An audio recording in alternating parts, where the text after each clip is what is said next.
right? And Angelique Kidjo and Moroccan comedian Wallace. They are the hosts for this evening's event. So the legendary Angelique Kidjo. Evergreen. Yes. She's Evergreen. She's on hosting duty tonight. Wonderful stuff that's coming in from the CAF Awards. In terms of those who will be providing the entertainment, Awilo Logomba, he will be there, and Fuse ODG. Oh wow. Fuse Off the Ground will be there as well. I'm happy that Fuse ODG, gets to be on stage, on stage, and then Awilo Logomba will be there. His country DRC have made it to the Intercontinental Playoffs, so Awilo Logomba, you can imagine that he will be in Sporty FM. He will be in great fettle. He will be in a good mood to give people performances. So that is wonderful stuff. So the CAF Awards are on tonight, so be on the lookout. You can catch the CAF Awards. Okay, 7:41. We'll see if we can touch base with the Black Stars camp. We'll see if we can touch base with the Black Stars camp and see what is happening there. They've used the international window to play 2 friendly games in the Far East. One against Japan that they lost 2-0, and the other against Korea that they lost by 1-0. So 2 matches played, no goals scored, and then 3 conceded. We'll find out from the Black Stars camp whether or not this has been a successful exercise. What do they make of all of these games that the Black Stars have played, and what are the plans going forward? There's no AFCON, unfortunately, so we'll have to make use of all these international windows. I mean, personally, I wonder if it will be enough, if the window will be enough, if it will provide Sporty FM. If it will provide the best environment, okay, the best way to test the national team ahead of the World Cup in 2026. So we'll have to wait and see how all of that plays out. Countries like DRC will have the AFCON.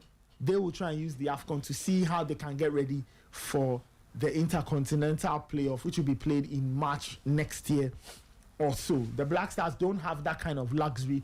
All they will have will be friendlies now and next year during the season, and then when the season ends, and then they put together the pre-World Cup friendly. So that's the lowdown. But Ray, you said you had something to tell the Black Stars. Yes. So we should get into that. Nathan, give me a problem. Hey, we should give you problem. Give me a problem. On a Wednesday morning. Give me a problem. Hey. All right. Let's give Ray problem. Hello, Dodge. The problem.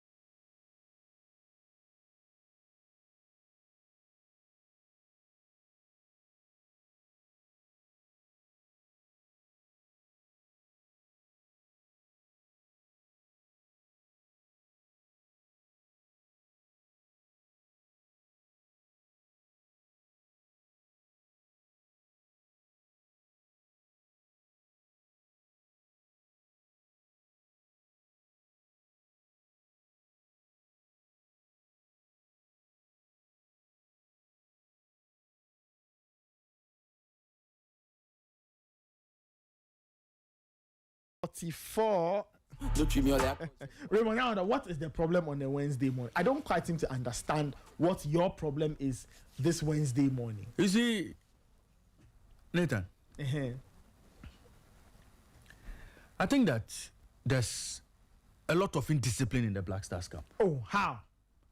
And Coach Otoado is presiding over an indisciplined squad.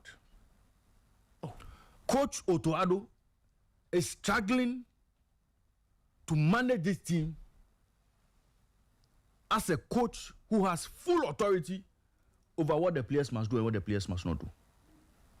Look, Nathan, when you are called out to play for the Black Stars, it is not your birthright. Sporty FM. It is not your birthright.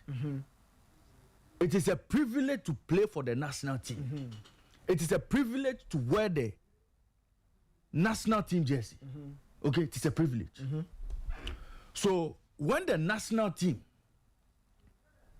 has to appear in a tournament or in a competition or in a friendly game, and you get the chance to be called up, you are not called up because you are the only player who can play in that position, or you are not called up because you are the only player who has quality to play in the position in which you are called. But you are one of the few lucky ones to be chosen to represent the nation. So, when that opportunity comes, you should avail yourself to honor the flag. But Nathan, what are we seeing? What are we seeing today in the national team?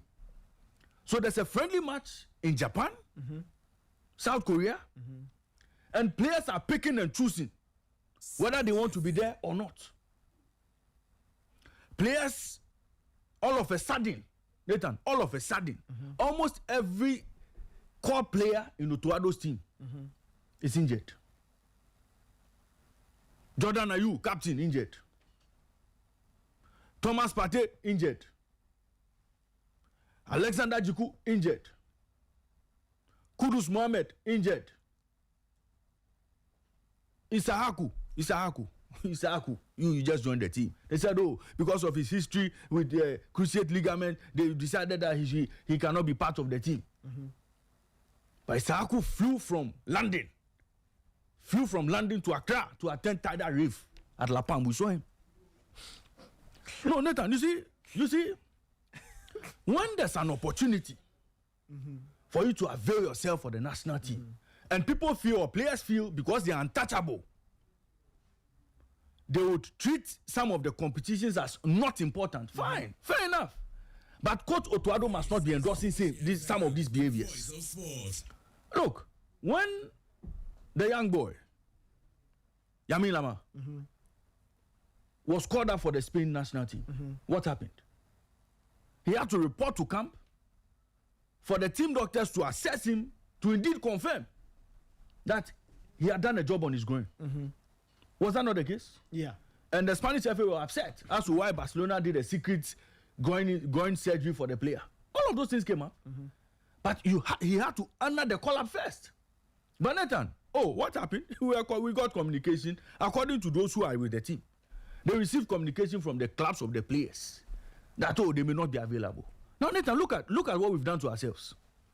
Without an AFCON, without an AFCON, instead of assembling your best team to play high-profile friendlies against Japan, against South Korea, we've gone to do another match with our squad. So, Otoado now has new group of players to go and try. Now he's telling us that he's struggling to implement his high press. So who should learn the high press in Asia for who to go and apply in the World Cup in USA, Mexico, Canada? So clearly, Otoado is allowing his players to dictate to him which games they want to play, which games they want to take part in, and the players are telling coach that, look, I'm injured, I can't play, so I'm not available. That is what is happening in the Black Stars. Look, Nathan, will you tell me that the Senegal team that played against Brazil, the Black Stars can stand against them? Sporty That Senegal team. Gay, Idrissa Gay, Adana Gay, Koulibaly and co, Mendy and co. You think these boys could not have said, we are injured, we won't play? Sadio Mane. We saw all of them. You think any of these players could have told Pape Thiaw that, look, I'm not available? Or when we saw the Brazil squad, and we saw Cunha and the likes, Casemiro and co. Casemiro, when he's playing for Man United, after 60 minutes, he's dead. He played 90 minutes for Brazil. You think you could look at Don Carlo and tell him that I'm injured, I won't come? Nathan, that is a national team. And that is a coach who has command and control. And look at this latest one. I don't even know. We are expected to play against South Korea. Yes. And Otoado loses 2 players again. Semenyo and Salisu. According to reports, Semenyo had an issue with an injury that popped up again. According to reports, he had a left anterior talofibular ligament sprain, which was aggravated during the match against Japan. Semenyo was replaced by Prince Kwabnedu in the 55th minute. That was the report we got. Ladies and gentlemen, it is this same left knee, that was in a position to propose to his girlfriend yesterday. So Nathan, take your time. Nathan, take your time. And you see, let nobody deceive me, or let nobody deceive you. That, he was injured, and because of the injury, when he went to London, he had time to go and organize his proposal. No way. Nobody should tell me it's a coincidence that he decided to organize his wedding proposal. Look at the knee. That is the knee. Look at him. Look at the ankle. Nathan, you look at the position. Of what? Look at the position of the player proposing. It's the right knee. Nathan, take your time. Now, Nathan, take your time. Let me land. Look, Semenyo had always celebrated his dating anniversary on the 17th of November every year. Yeah. For the past 4 years. This one added 5. So Semenyo left Black Stars camp to come and celebrate his 5 years of dating with a young lady. And put the icing on the cake by proposing to her. Nathan, tell me it is coincidence that he was injured in Black Stars camp and suddenly quickly organized a proposal for the 18th of November 2025. Tell me it is coincidence. Tell me this was not planned. Tell me it was coincidence. Oh, no. Tell me it was coincidence. You see, I don't... No, I'm saying that, you see, players have their lives, yes. But we know that this player has a routine of celebrating his wedding anniversary or his dating anniversary on the 17th of November every year. Now, all of a sudden, we are told that the captain of the side, Semenyo, would leave Black Stars camp because he's injured. He lands in London, he lands in United Kingdom, and on the 18th, just around the same time, he celebrates his anniversary. He's proposing to his girlfriend in their 5th year. Tell me it is coincidence. Oh, Nathan, tell me it is coincidence. I'm saying that, look, the indiscipline in the camp is allowing some of these things to happen. So are you saying Nathan, tell me. Are you saying that Antoine Semenyo should not get married? Nathan, what you see, you're not getting what I'm saying. No, Nathan, you're not getting. I'm saying that. The decision to leave camp. And then, just after leaving camp, on the day your players are playing, you are proposing to your girlfriend. When we know that every 17th you celebrate your dating anniversary, it is no coincidence. This was properly planned and thought through. So, if Semenyo weren't injured, would he have played the Korea game? If he were not injured. Oh, you see, I'm sure he would have played. Nathan, you see, that is why I'm telling you that. He came to play one game and leave to go and do his proposal. It's as simple as that. It is as simple, and I'm telling you that, Nathan. So look, so Casemiro playing for Brazil will tell the coach that he's injured. Come to Manchester, and on the day they are playing Tunisia, Carlo Ancelotti will see his player proposing to his girlfriend. No. Oh, Nathan. The injured Casemiro. You dare not do that. You dare not do that with Carlo. That will be your end. And I'm saying that, look, Otto Addo shouldn't make these players feel they're untouchable in the squad. Otto Addo should not make the mistake of making some players feel they're untouchable in the Black Star setup. Otherwise, they'll continue misbehaving like this. They'll continue putting their personal interests ahead of the national team duty. If that is what they want to do, they should focus on their personal careers or personal interests. They should focus on their Romeo and Juliet stories and leave the Black Stars for players who are committed and willing to play. No, Nathan, you see, nobody can tell me that this thing was not planned. Okay, so you see, I'm trying to understand. So you're saying that this is a simple matter. Okay, relax. So you're saying that a player leaves camp. He says he's injured. Yes. And then he goes to propose to his girlfriend. Yes. So you say that it has a bad look on the team. Of course.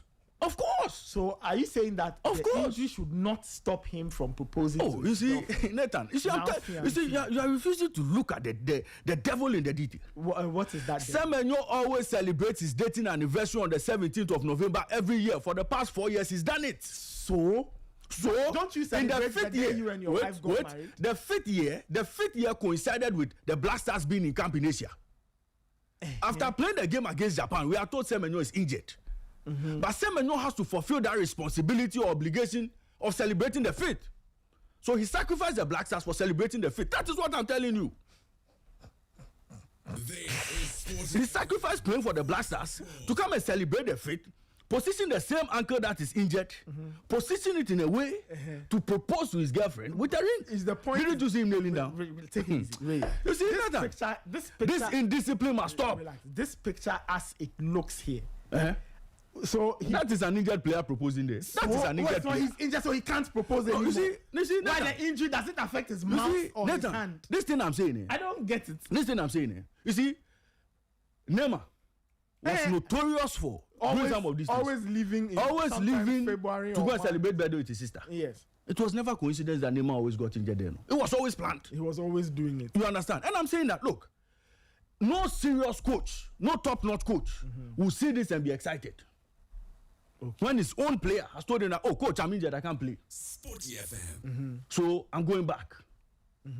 But all of this clearly was planned.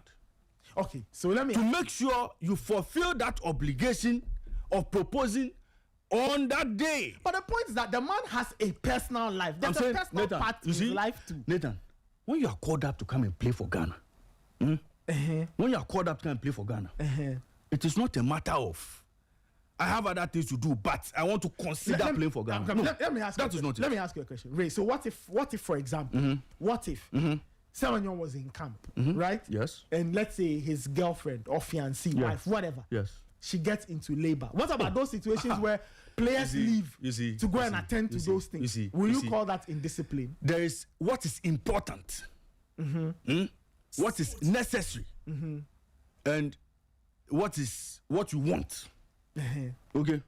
What you want is different from what has to be done, what is needed. Nathan, when Verstappen was supposed to race, one of the races, his wife was in labor. He was allowed to go. Compassionate reasons. They allowed him to go. Yeah. It's happened. It was only Koulibaly that I think Jose Mourinho... Maurizio Sarri. Maurizio Sarri tensioned him small. But, I mean, in most cases, players are allowed to go. So, if that were the case, maybe the handlers of the Black Stars should have come to tell us that, oh, Semenyo was leaving camp to go and propose to his girlfriend. Maybe that should have been the communication. But don't come and tell us he's injured. Because later, this weekend, Semenyo will play for Bournemouth. What if he's actually injured? You see, I'm telling you, Nathan, this weekend, all the players who did not play for the Black Stars will suddenly appear fit, banging in goals for their club sides this weekend. Maybe they've recovered. Performing, you see, and that is it. You see, I'm saying that you cannot choose when you want to play for the Stars or when it is convenient for you to play for the Stars. When you are called out to play for Ghana, if you have obligations, family obligations, Romeo and Juliet obligations, marriage obligations, tell the coach, I can't make it. And stay. And let's give the opportunity to players who are hungry and willing to do it. Players, we are told, had long history with injuries, had to be laid off for a long time, so they can't play. But these are players we are seeing at tidal rave with the same legs, the same knees. No, but partying, jamming. Hold on, relax. Oh no, Nathan, you see, I'm telling you, being part of this. Oh, Nathan, he was not part of this. I'm saying that. It's okay. An explanation was given as to why Kamaldeen was not part of the squad, and the reason was that he had a long battle with a cruciate ligament injury. Yes. Okay. So they are managing his recovery. True or false? Yes, that is true. The same player sits on a plane for 6 hours from Heathrow to Accra. Will make another 6 hours Accra to Heathrow journey, and then move to Leicester, possibly another 2.5 hours, 3 hours by road. He had the time to come into town, appear at tidal rave. This is a player. Maybe he was going to maybe he was going to give something to a friend. Oh, no problem. But I'm saying that. The national team important. The national team is not important. Playing for the national team is not important. It's not important for some of these players. So they will choose other things over playing for Ghana. I don't think. And I'm saying that if Otuado is not careful, these players will dictate to him what they want to do. I don't think. Otuado is not controlling the team as he should. Otuado is not imposing his authority on the team as coach. a lot of these players feel their position at the World Cup is sealed already. And so they can do what they like. Otuado must listen to me this morning. You must make sure these players honor the call-ups you give them. If they are injured, let them come to camp. Let our medical team assess them properly and tell us they are not fit to play. Let them go back.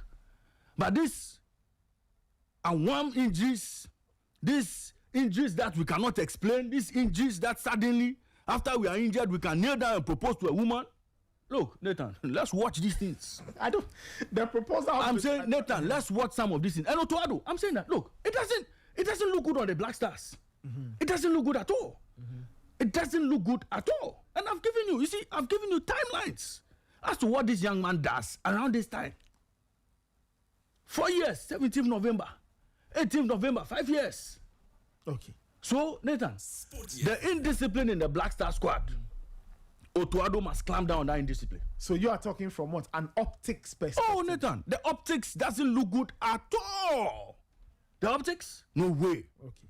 And the handlers of the team must be concerned. And nobody is saying don't go and get engaged. Nobody is saying don't go and get married. And nobody is saying that if you are playing for the Black Stars, you can't live your life. If you are constrained in any way, let the coach know you can't play. But you see, when the team is out there going to do battle, and you commit to being part of them, be committed. It is commitment we are talking about here. Why are we saying that we will not call in Ketia and Co? We are talking about commitment. The commitment of some of our players is questionable. And Otuado cannot allow these things to happen. Look, today, if you drop Ate, you drop Kudus, you drop Semenyo, you drop all the other players, you will get players who will play for the national team today. From the local scene, from all the players playing across the world, you will get players who will replace these players today. So nobody should feel untouchable in that Black Star squad. And Otuado must sound it clear to them. Nobody has a spot guaranteed for the World Cup. Nobody. Okay. All right. Look, I agree with the broad principle of nobody should feel safe and nobody should think that they have an automatic spot. As to players also need to live their lives. That's what I see. Well, I guess it's a balance, right? But anyway, let's go to the line. Let's see if we can get a response or we can get some updates from the Black Stars camp. I think Henry Asante-Chum is on. Okay, so both Henry Asante-Chum and Aminu Shado is team manager of the Black Stars. Raymond's very good friend, and they are both on the line. We'll see if we can get some responses from them. Gentlemen, thank you so much for joining us. Henry, good day. I'm sure it's afternoon wherever you are. So good afternoon to you. How are you doing today, Henry?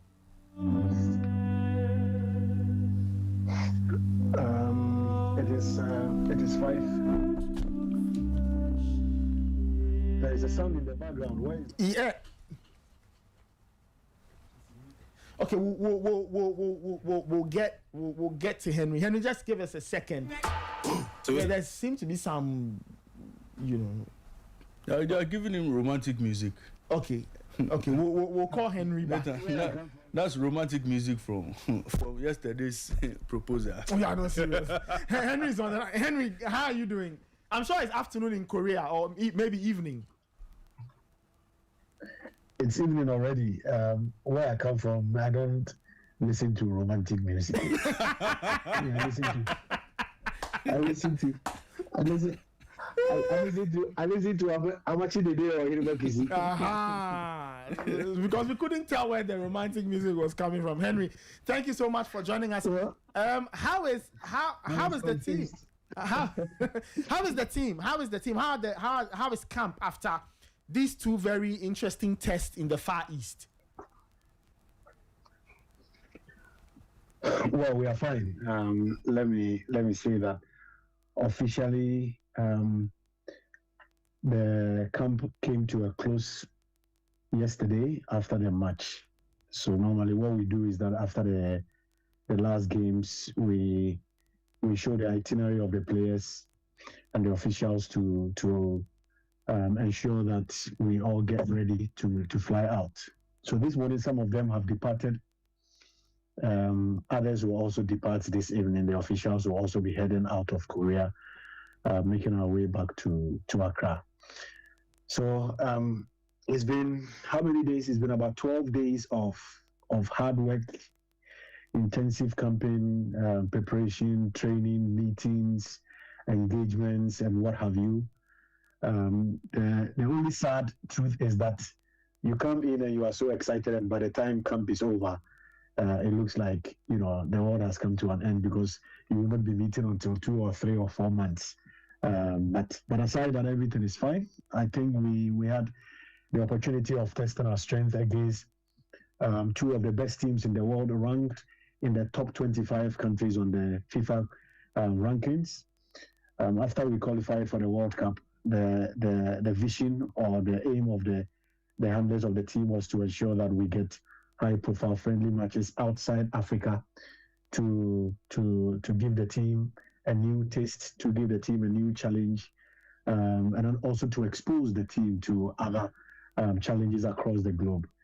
Japan and Korea came calling, and then we grabbed it with both hands because we felt they are 2 very good teams who are on ascendancy, which is why we grabbed the opportunity.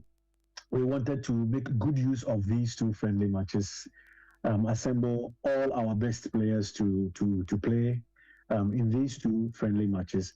But unfortunately, we didn't get all our top players or all our regular players to compete. But we are excited about the fact that regardless of the challenges and all the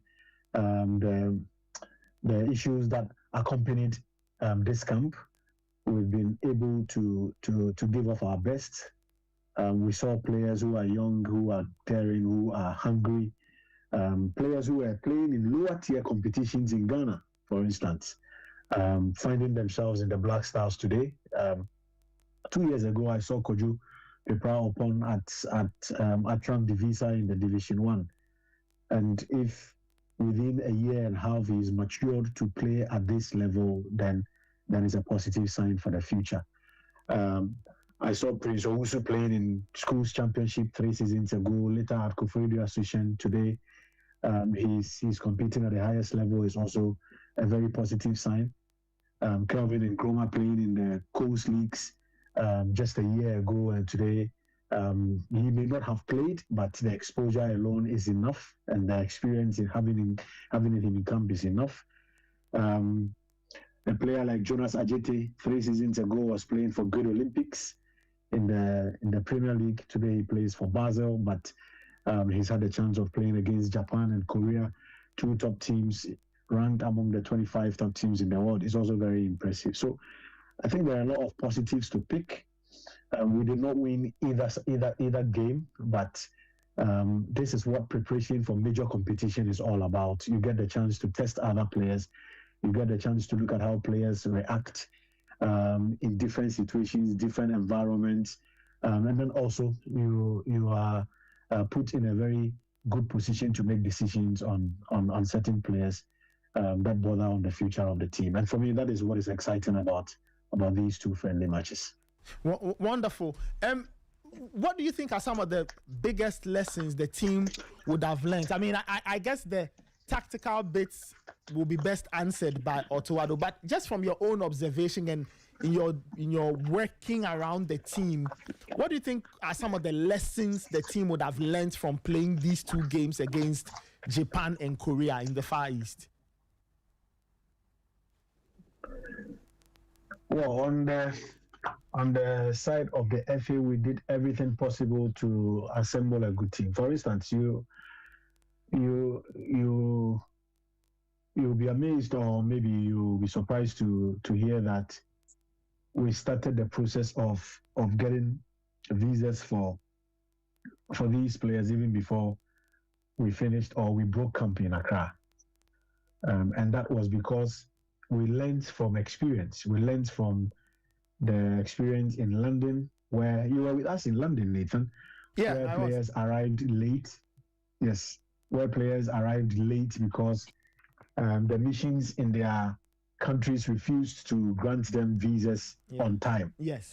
So what we did was that after we played against Central African Republic, we were halfway through the negotiations with Korea and Japan. So we began the process of securing visas for these players. So every player who was in camp during that time secured his visa for these friendly matches.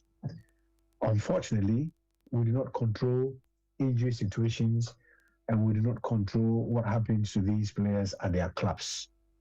So some of them couldn't make it, and because of injuries, and that affected our build-up to these matches.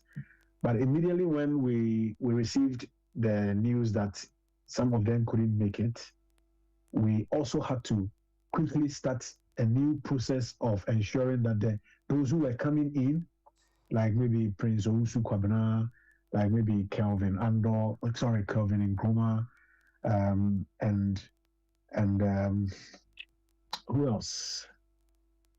I think yes. Aside these players, yes, we had to secure them visas. Okay, Brandon Thomas Asante was in Accra during that period, so that wasn't a challenge. Alidu was in Accra, Benjamin Jasari was in Accra, Atizigi, Joseph Annan, Ebenezer Annan, Kwesi Sibo, and all of them were in Accra. So I think we had completed their processes already. But those who were now coming in because of injuries, those who were coming in to fill the space of the Kudus, of the parties, and what have you, now needed to go through the process. And that actually delayed things for us. And that also affected us in announcing the squad, because we needed to ensure that these players had secured the visas before announcing the squad.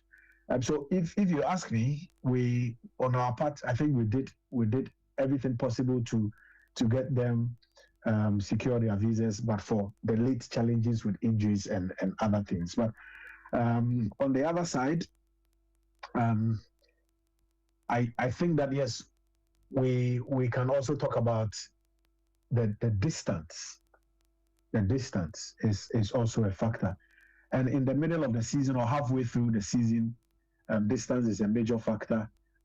Players have picked up knocks. Players have picked up one or two issues at their club sides, and they are trying to manage things. Sometimes players get new coaches. The new coaches come, things seem not, be heading the right direction, and it affects their mentality and their psyche. And then out of the blue, they have to travel 13 hours, 12 hours, 15 hours to Asia to go and play. So those are some of the things that, for me, may have happened. But aside that, I like the commitment of every player who showed up. I like their energy level. I like the fact that none of them complained. Even those who came with knocks still showed up. Antoine Semenyo came with an ankle injury. After 2 days, he still couldn't train well because he's been playing through, the pain barrier at Bournemouth. He came with a swollen ankle. And even on the day we played Japan, he needed to be treated before he played. That's why he played 55 minutes and was pulled out. Okay. Mohamed Salisu came with a knee injury. But he said he wants to show up to be assessed. And he came, he was assessed. The technical team and the medical team said, well, let's see if he would get better before the game against Japan. It was still not looking good. And after that, the medical team said, well, so long as he's not going to play, it will be prudent to let him return to his club. So these players did not leave the camp because they didn't want to play. Okay. I wonder why you would travel all the way from England to Japan and decide not to play. Semenyo came to Japan with a swollen ankle. Salisu came to Japan with an injury on his right knee. Mm-hmm. Okay.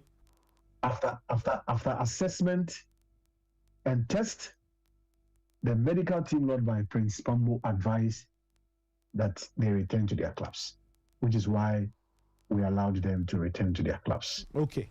So I like the commitment that all these players showed during this camp. It's been great having all of them around as usual, and we had a good time. Unfortunately, the results didn't go our way, but lessons have been learned. Great. Henry, just hold the line.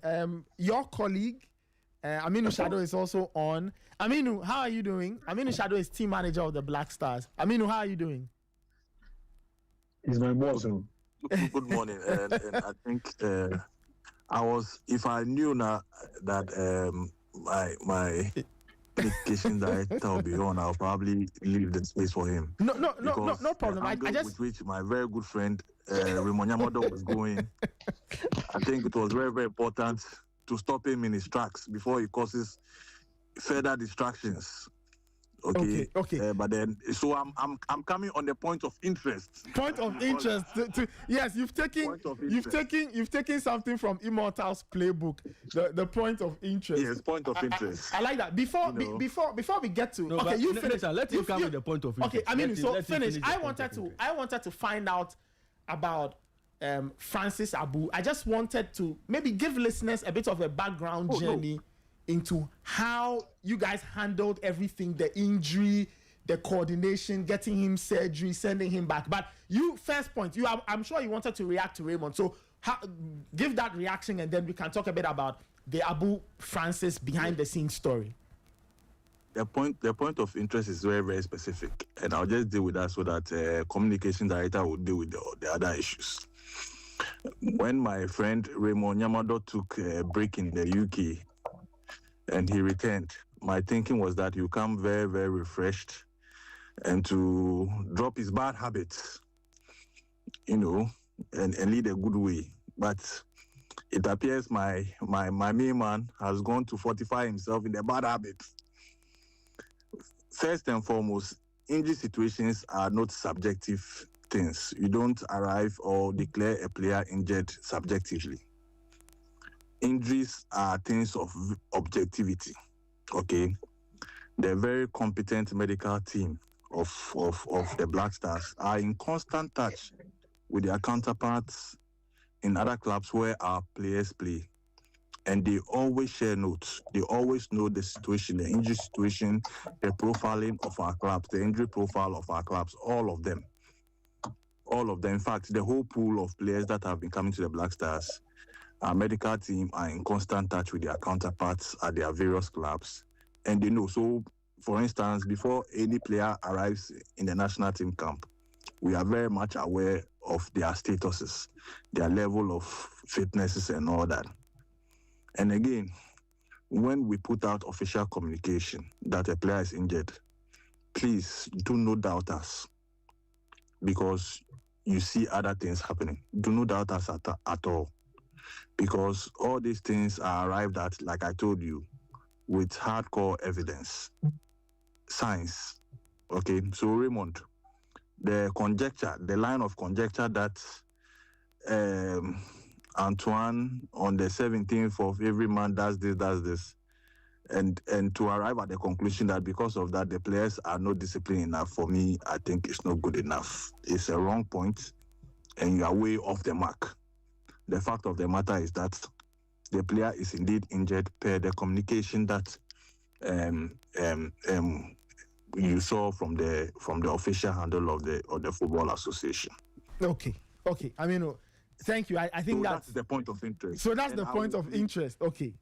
And I'll plead to Raymond that going forward, when you want to come out with stuff like this, you are very close to us. You are very close. We will furnish you with all the information you need to even fortify your work, to make your work more wholesome. But don't go with, conjecture and then conspiracy theories and try to be sensational about it. My good friend, please. Let's depart from those ways and let's lead a new way, okay? So that's the point of interest. I'm sure the communications director will do justice to the other issues. Aminu, before you go. So, Semenyo left camp because he was injured. That's correct. Hello, Aminu. Yes, I didn't hear you. I'm saying yes. Semenyo left camp because he was carrying an injury, not so? Do you have any reason to doubt us? I have reason to. Because?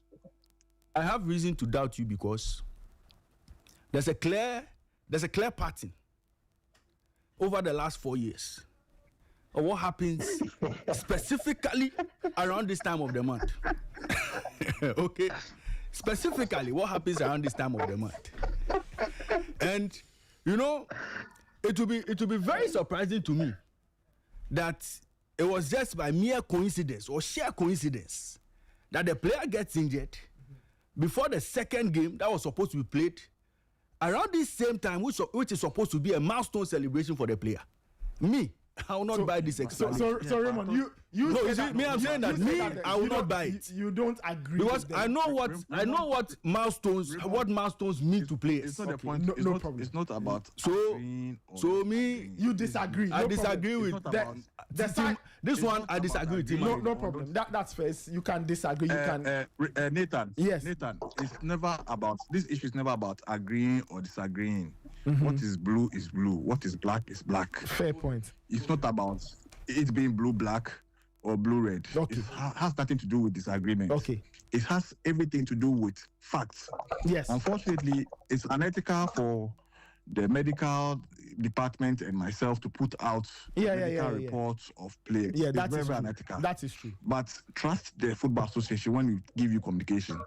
And especially for people like Dr. Pambo, who has our medical team, who has a lot of credibility. Yeah. on the line His to reputation protect. is on the line. He would not. He would never risk it for a biscuit, as they say in the UK, where my friend Raymond Yamador just came back from a holiday. I don't know how. Okay, anyway, I will get to that later. But, Raymond, I'll just say that. I'll just ask you and plead with you, please. You see, radio is a very powerful tool. Radio is a very powerful tool that we use to educate, entertain, and inform. So it is very, very important, especially with an emotive sport like football. It's very, very important that when you are coming out on a mass radio network to have your facts right and not go on the tangent of conjecture. Else you open yourself up to several issues. And I'm sure you know about that. But because of relationship, we massage these things in the background. So I will plead and advise that Raymond, you are a friend to us. Yeah? Unlike some people who can't have access, you have unfettered access. Make very good use of that access and then get your facts right so that when you come out, on a very strong footing. So that is the point of interest that Okay. Aminu, me, I'm a proud Bournemouth supporter, and I'm hoping that this weekend our good friend Semenyo will be fully fit for our weekend's game. It's okay. The thing is that injuries have several layers. There are several layers of injuries. Several. It could be possible that a player might not be able to play at this very moment, but will be very, very fit to play in 2 hours time. That's the beauty of science, the unpredictability of science. Yeah. You see, it's medicine. It's a very, very, highly, how do you call it? It's an expert field where we as laymen have little to challenge. When the medical doctor comes and tells you this is the situation, who are you to go and challenge? Of course. So please, let the young man enjoy himself. If he's injured and coincidentally it has coincidentally, met a certain enjoyment for him, allow him. Maybe it's even good for his psyche. It even helps him to even heal faster. You don't know how these things go a long way to help players even become better. So please, allow them. Okay, thank you very much. All right, Aminu, thank you so much. Henry, Henry, let me bring you back. So, Henry, 2 questions. One, okay, this one, let's answer this and then we can talk about when the team is coming back and all. Just before those who do not, can you just give us a bit of the behind the scenes story when Francis Abu got injured, all the things you had to do to get him surgery and back to France and all. For some people who may not understand how some of these things work, and just out of curiosity, can you just give us a summary of all the things that happen in the background to move Francis Abu from, say, the pitch, hospital, surgery, and then post-surgery care and all of that? Aminu was busy managing the team on the pitch, but I spent quite some time in the emergency room at the stadium when Francis got injured. So yes, we all saw the match. We all saw the incident.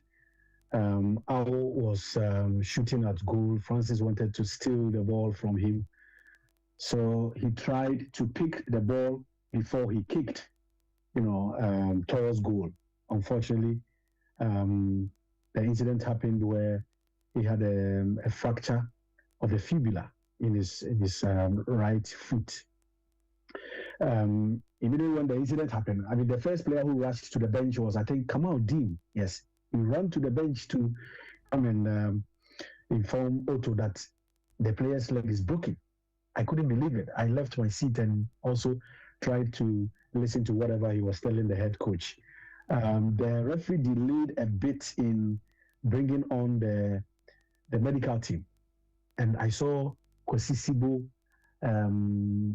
Joseph Annan, Jonas Ajete trying to draw the attention of the medical team to rush onto the pitch, but the referee has still not granted them that permission. Eventually, they got onto the pitch together with Dr. Praise Pombo. I mean, one of the best medical practitioners we've had around. Is that stings with different national teams, works for CAF, works for FIFA, works for the IOC, among others. And they found out that he had a broken fibula, 2 of the bones. So he was rushed to the emergency clinic at the stadium for emergency treatment. I followed up, went to the room to look at the situation together with Mr. Alex Asante. Immediately, he was given some painkillers to suppress the pain. Spent about 20-30 minutes at the emergency ward inside the stadium whilst the game was ongoing, and that was when we were told about the extent of injury. So after the 20-25-30 minutes, they put him in an ambulance and rushed him to the Toyota Memorial Hospital for further assessment, and the confirmations were given to the team, the medical team, after the scans were taken. And immediately we had to inform his club. So Dr. Pambo contacted his colleague at Toulouse FC to give him a first-hand information. And then also the hospital management came into the picture. We sent one of the physios, who is a major at the Ghana Army, also works at the physiotherapy department at the 37 Military Hospital, who has been working with us for the past 1 year or so. He moved to the hospital to also support the activities of the medical team. Later, I think the next morning, the Black Stars management team, here represented by our former captain, Stephen Appiah, Mr. Moses Amapaka, Samuel Abuabiri, together with Michael Osekre, the head coach, Otto Addo, and then Dr. Prince Pambo again went back to the hospital the next morning to see the player. Eventually, the 3 parties concluded that a surgery needed to be carried out.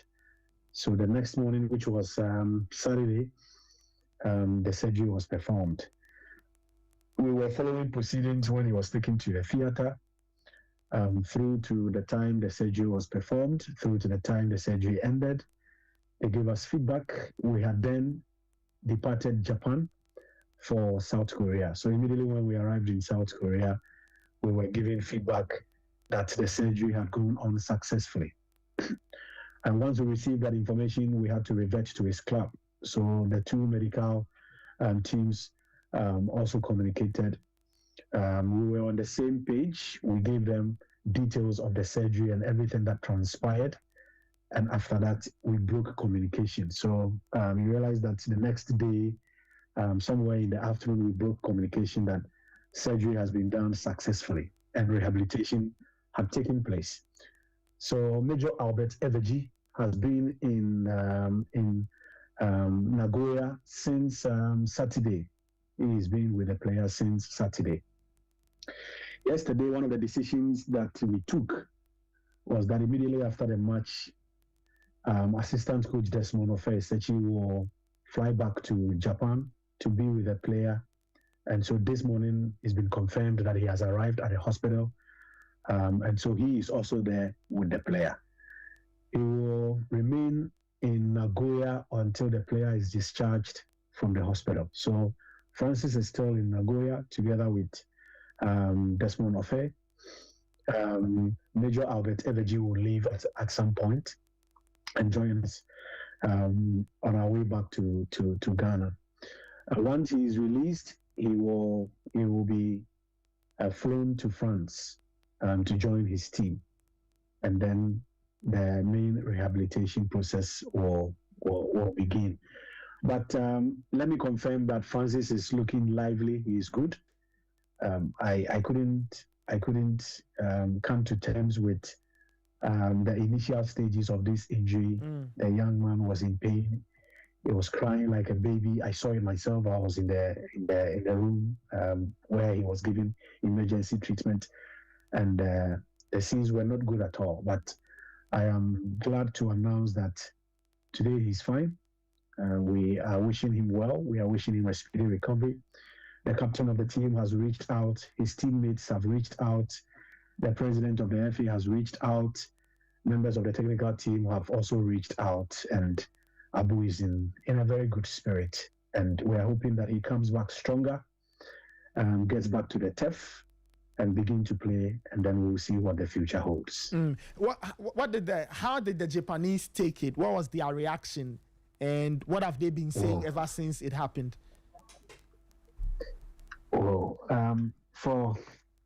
I think our colleagues at the Japan FA have been extremely supportive. And then also the medical team at the Toyota Memorial Hospital have been great, top professionals since the incident happened. The player who got Abu injured is another professional player. He's apologized to the player. He's apologized to the technical team, and he even sent a message to Otto Addo. Once again apologizing to him and the team for the incident that transpired. And then the coach shared the message that Ao Tanaka, who plays for Leeds United, sent him. And with your permission, if I can read snippets of it. Yeah, please. The message reads, this is Ao Tanaka from the Japan national team. I am deeply sorry for what happened at the game in the Toyota. I think he translated directly from Japanese to English. I can't imagine how devastated you are at this moment, but please accept my thoughts and prayers for your recovery. Please let me know if there is anything I can do. And once again, all my best wishes for your recovery and rehab. That is the message Ao Tanaka sent to Francis through the head coach, and the coach shared with the rest of the technical team. So we are grateful to the Japanese FA, the medical team at the Toyota Memorial Hospital, the medical team at Toulouse FC, and then also our own medical team for their professional act during this incident. Wonderful. Good touch from Ao Tanaka to send the message there. Finally, Henry, when is the team arriving back in Ghana? Will Otto Addo be back in Ghana, or he would move on to other things? Will he be going to Europe? What's the itinerary for the team as that the Asian trip has come to an end? Officially, we broke camp last night. And so as we speak, a lot of the players have left camp on returning to their clubs. I can imagine that long journey back to their respective the destinations. The manager is also flying back to Germany. He will be coming to Ghana at some point, but at this moment he's flying back to Germany. Monitoring of players will continue. He does that very often. His assistant coaches will be monitoring players in the Ghana Premier League when we return.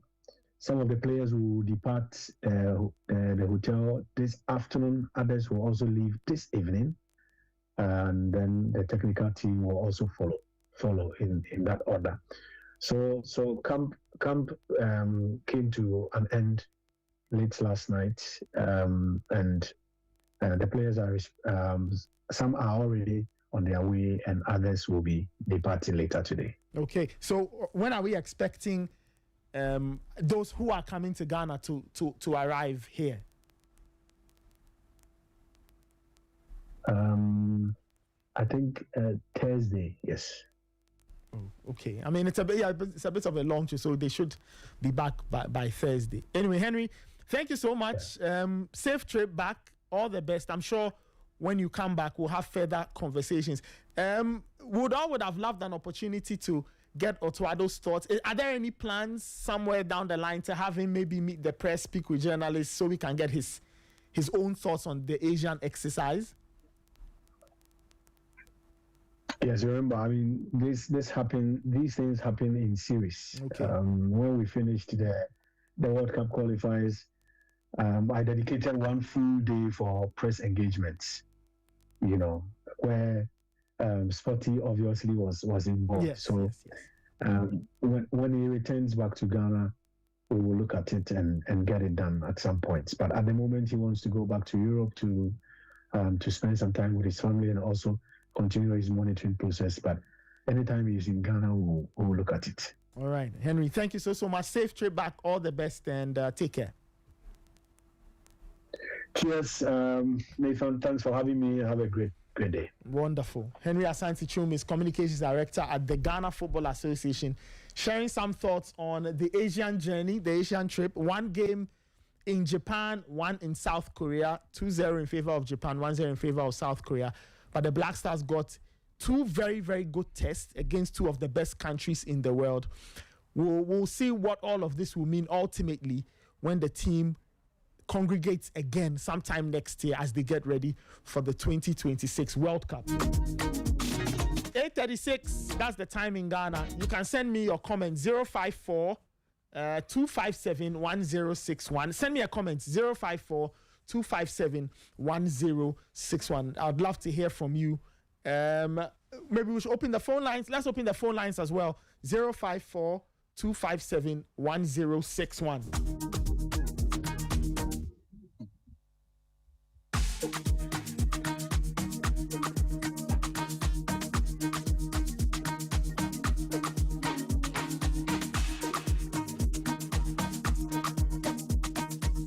054-257-1061. 054-257-1061. Let me take this caller. Hello. Hello, Sita. Good morning. Yes, good morning. Okay, my name is Akasi. I'm calling from Tama. All right, please go ahead. Okay, my contribution is that having worked the two matches, it seems we are not ready for the World Cup. Right now, the coach said he wanted to try other players. So if let's say our first choice players are not ready yet, you can have alternatives. But it appears still we need a lot. If you watch Senegal against Brazil, the Congo DR against Nigeria, the standard is very, very, very high. If you compare, I mean, creating goal opportunities has been very difficult. Two matches, two goals considered. We didn't score any. Okay. And our contribution from defense and midfield to our front men to is hardly to come by. So how do we score goals in crucial matches? Later, I want to ask you a question concerning our local football.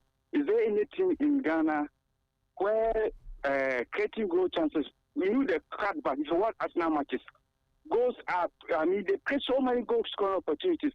Sometimes players move to the opposition half and the ball is lifted up. Before you realize that, I mean, he beat this in the offside trap and goal is scored.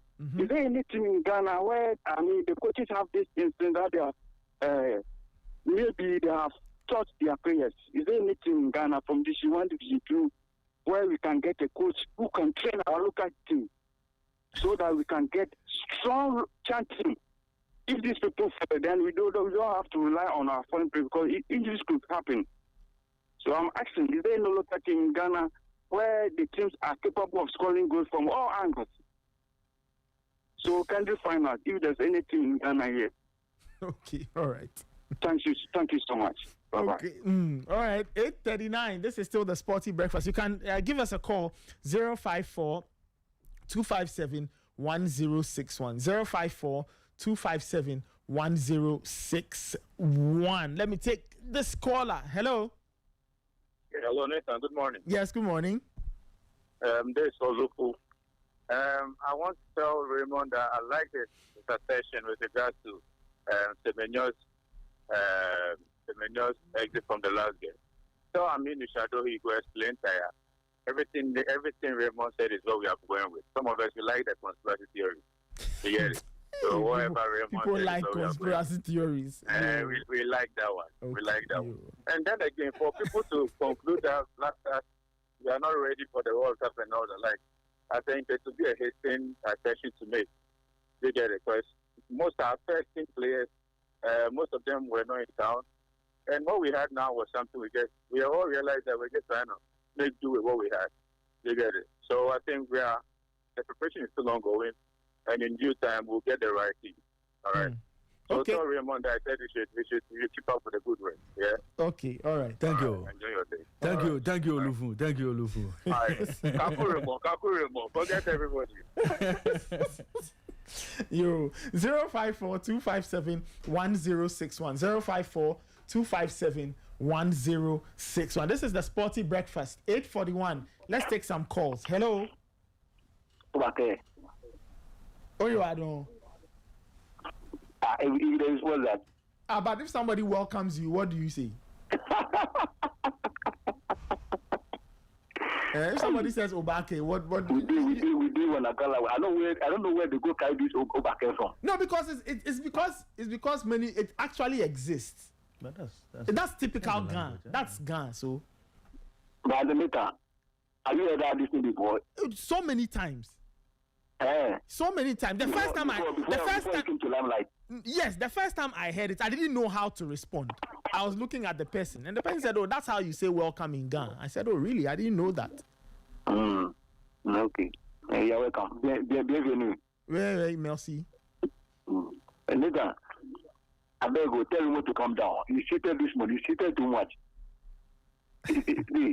I'm talking some watch. Is come and join me. Okay, Raymond, you heard they said there's watching. Raymond, come down. Come and eat some. Thank you. Cool yourself.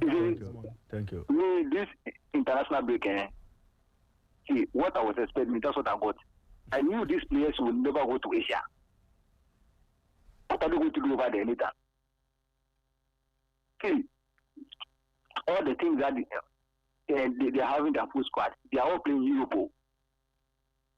You see, I asked that question the last time. Like, if Ghana was to be playing their matches in Europe, do you think the players will not come?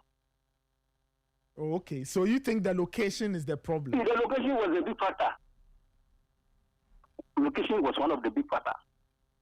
Okay. You were in here, you were in Tidal Reef. From Ghana to UK, it be like 6 hours. 6 hours. You know, go fly 17 hours, sitting in the plane. You know, go do. You see, so the location too was a big factor. You see, sometimes when they are arranging these games, they should look at the locations. Also that one too, it matters to the players because we are in the how they call it. The season is just building. Nobody will risk Charlie risk himself like on the flight for that long. So the GFA, some of the matches, if they are doing the locations, they should do it well. Bring the matches to Europe. As for this one, I don't think that I agree with you, Emmanuel. I agree with you completely. I agree with you totally. Except that in this case, there was nothing they could have done. The matches were in, and they came at the invitation of the other countries too. So I'm sure. So I wasn't surprised with the players pulling out. I wasn't surprised at all. Going to Japan is not an easy trip. I was there last year, bro. It's no joke. By the time you land, your legs are all dead. Wow, look at this place.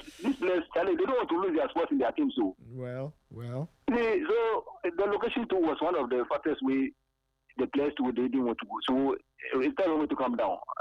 It should come down. Okay, all right. Yeah, but I like the way they played against South Korea. There was some slight improvement from the game they played in Japan. I think there was, and I think you should be playing this guy in the midfield. This Caleb guy. Mm-hmm.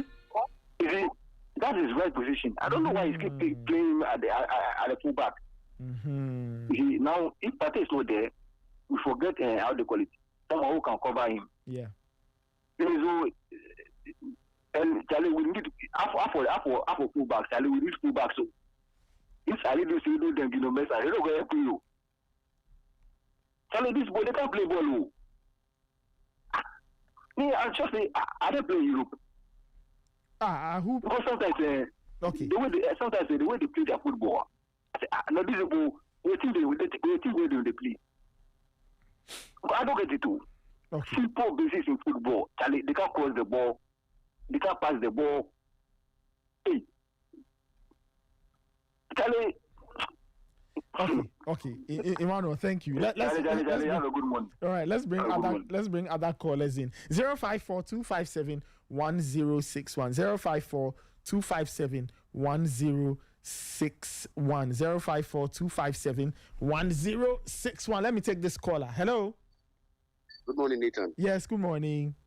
This is Husband. Yes, please go ahead, husband. Welcome back. Thank you so much. I enjoyed Uncle Ray's problem this morning. I agree partially.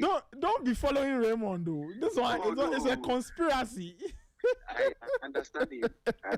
Partially, I agree with him. Yeah. With regards to somebody like Isahaku.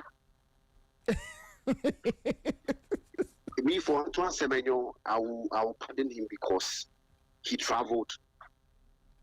He made an attempt with Isahaku to even fly from UK to Ghana for tidal reef. It's a big insult on the national team. Kudus, we are where he's needed. Thomas Partey is now getting into the team.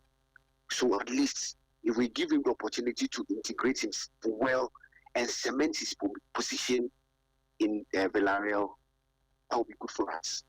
But for Isahaku, you said because of your long injury layoff, you couldn't travel to Japan, but you could travel to Ghana for tidal reef. I have a question there. The rest of them, pardon them. With regards to the game yesterday, I was impressed with Sibu and Caleb. I think we can have a quartet of Sibu, Caleb, and then Partey. That's three players. Yes. I see. And looking at the work rate of Caleb, yesterday I was amazed with Sibu. Look at the true pass he gave to Prince Edu. And he also justified why he was called.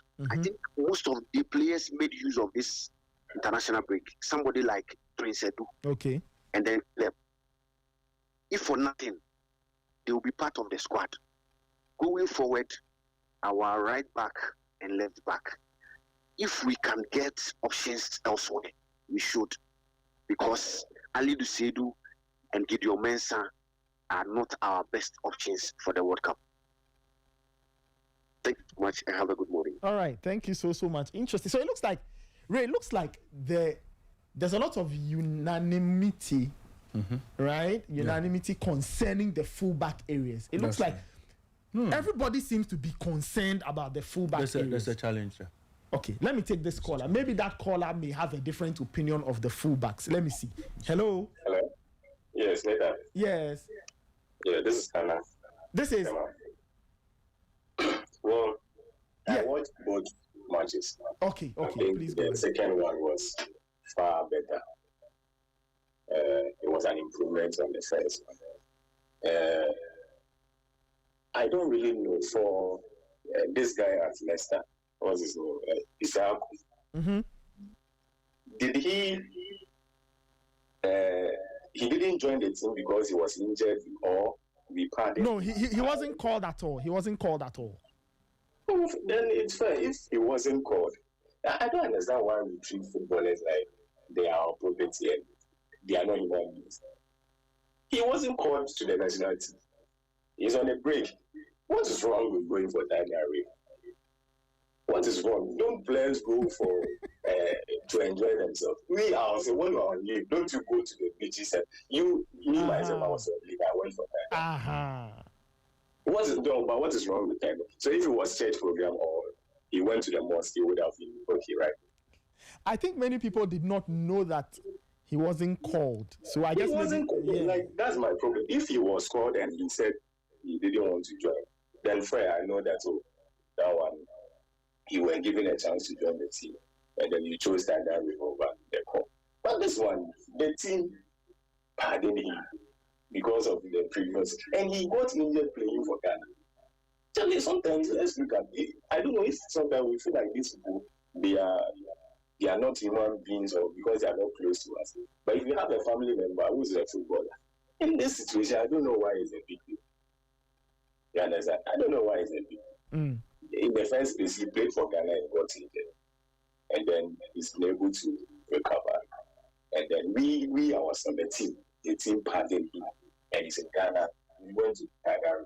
The videos that I saw, I didn't see him, but the videos that I saw, he was just as one partner. And then he went to. So I don't know why this thing is becoming that issue. But for the performance, I want to speak about the other African countries. Okay. I don't know if you allow me. Yeah. You can do that in a minute. Did you see Tunisia yesterday? Some of these African countries, they don't play like African teams. So Tunisia and Japan, it was Tunisia and Brazil yesterday. It was like Germany and Brazil playing.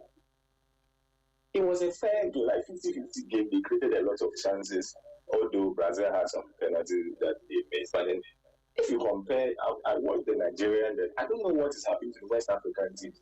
But when you look at this Northern African, I think maybe some of these players are also usually called from the academy. So, but their pattern of play is different. Nathan, I've been watching the Ghana Premier League, so the chance creation. See, I can tell you the actual football which is played in the Ghana Premier League will not be more than 60 minutes. Like the actual play as you progress in the ball, it will not be more than 60 minutes. You can be. I watched Indiana. I was even dozing off. You can be watching and you will just want to just tune to ESPN or something. So we should look at. I don't know. I think Ghana used to say we had a pattern of play grow football, and usually those times in her schools, you could see this normal. We're creating chances. You could see some causes and all that. But right now you can be watching, and it's not only Ghana. Even after when you are watching the West Africans, like the black countries, it is difficult for them to create chances compared to the Northern African. Even if you watch the South African League, it's different. If you watch the South African League, Sundowns, they play like European teams. So I don't know whether it is also the pitches. It's also another thing that I've seen. Maybe the pitches are not helping us. Well, yeah, it could be a factor, yes. Yes, maybe the pitches are also not helping us. But this is a serious thing. I think if there's a technical whatever, they should look at it. It is very difficult for like you are watching a Ghana Premier League or any team, and you see them progressing, like maybe moving the ball like 5 passes to attack. It is very difficult for them. Ball control. I don't know. It could be maybe because we don't have this academy and all this, most of the academy. So one is that the basics are not there and all that. But me, I'm worried about these things. If you want to look at our progression, I think the basics is very bad. What will help us is if we get some of these players playing at the academies and we later go and look for them to come and play for us. Okay. But I'm a little bit worried. Okay. All right. Yeah. Thank you so much for your call.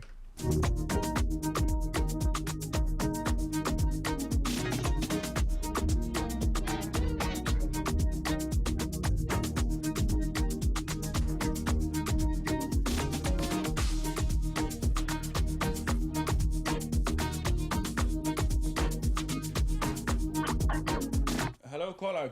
Your name and where you're calling us from? Hello, Nathan. Hello. Raymond, Good morning. Yeah, good morning. Raymond, yeah. Raymond, you like controversy. Anyway. It's part of the job. Many thanks to you and the team for, giving us this regular update and all. My take is on the Korea game. I think we improved. My name is Fancy Italian. Sorry, I'm calling from Dansuman. Right. From the game of Japan, the team couldn't gel so much due to several factors, travel, etc. And I think one thing we are lacking greatly is team cohesion.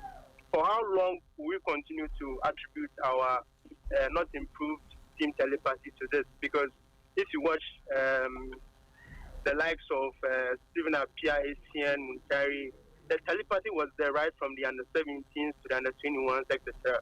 But for this time, we don't have that gel from the youth team. And this is being a continuing contributory factor to our games, because we will not get more than 5 days or 10 days of team camping for the World Cup qualifiers, for the African qualifiers. So we need to find a strategy to deal with that. Then again, yesterday I realized wingers didn't have that confidence to penetrate the defense of Korea. Then again, this will also still stir up the conversation of hosting Nordoy and Edin Tetia into the team. If you look at a chap like Bonsuba, guy is he has the talent, but I think he needs to be encouraged to go for the kill when he has the ball, because you could tell that there was some form of pullback, because if he tried to make things dribble through, but getting into the box, then he would make the pass. So if he's able to do that, cutting in and shooting on his foot, we could be seeing some great goals from him as well. Right. That's my take. Great. Thank you. Thank you very much for joining us on the show this morning. 0542 571061. What do you make of the Black Stars' performance against South Korea yesterday? And you can also, talk about the Japan game as well. Performance on the Asian tour. Just give us a call. I have a caller on the line. Good morning to you. Your name and where you are calling us from? Hello. Good morning. Right. Morning. Good morning, Uncle Ray. Yes, sir. My name is Ahmed. I'm calling from Ajin Kotoku. Ahmed, let's hear you this morning. But, Uncle Ray, I'm surprised that you are surprised. Because every category of coaches that you have, and it results and the discipline that you have. If you have category A coach, you have category A result and category A discipline. If you have category F coach, the same that you get. So I'm surprised that you are surprised. I agree with you totally.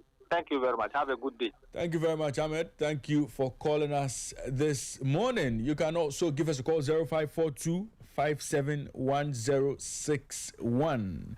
I have a caller. Good morning to you. Your name and where you are calling us from? Hello. Yes, sir. Yeah. I'm Amponsa calling from Asante Achimwonchi. Great. Let's hear you. Mama, can I speak to you small? Oh, sure. You can speak to you. Because some expressing me they are not serious at all with us. Asante Chum, Ebeke Kai. Baby, I would team emphasis. Why Abu Francis injured, no, and no timidity to me. Herman now no argue on seminal things. And you feel that why a bit me up, baby, Obi Grandma. Mine on your bread, or mine on your bread, football and I did you new. They break your own bets. Anything I young share Ghana Premier League try young channel. I brought food the enemy any joke. Asema wo kano a total right, but obi tie no ababeka say wo ye agenda too much here no kura ne da ho a esese ye ka tire nipa no kura eye ya, but wo ka eye ma wo ye free Bible kura ka wo se no kura ne be ma wa de wo ho na se ye be koso aye kataso mu aso saa obi di ono ko onfo ka anko tire mu nkobo obi nye se adenti na mu ntini ma ye nkobo bo no ba bi e be players. One thing I yes, no. Secondly, player no so all because ordinary home. A poor be any on 7 piano time on the be a moon.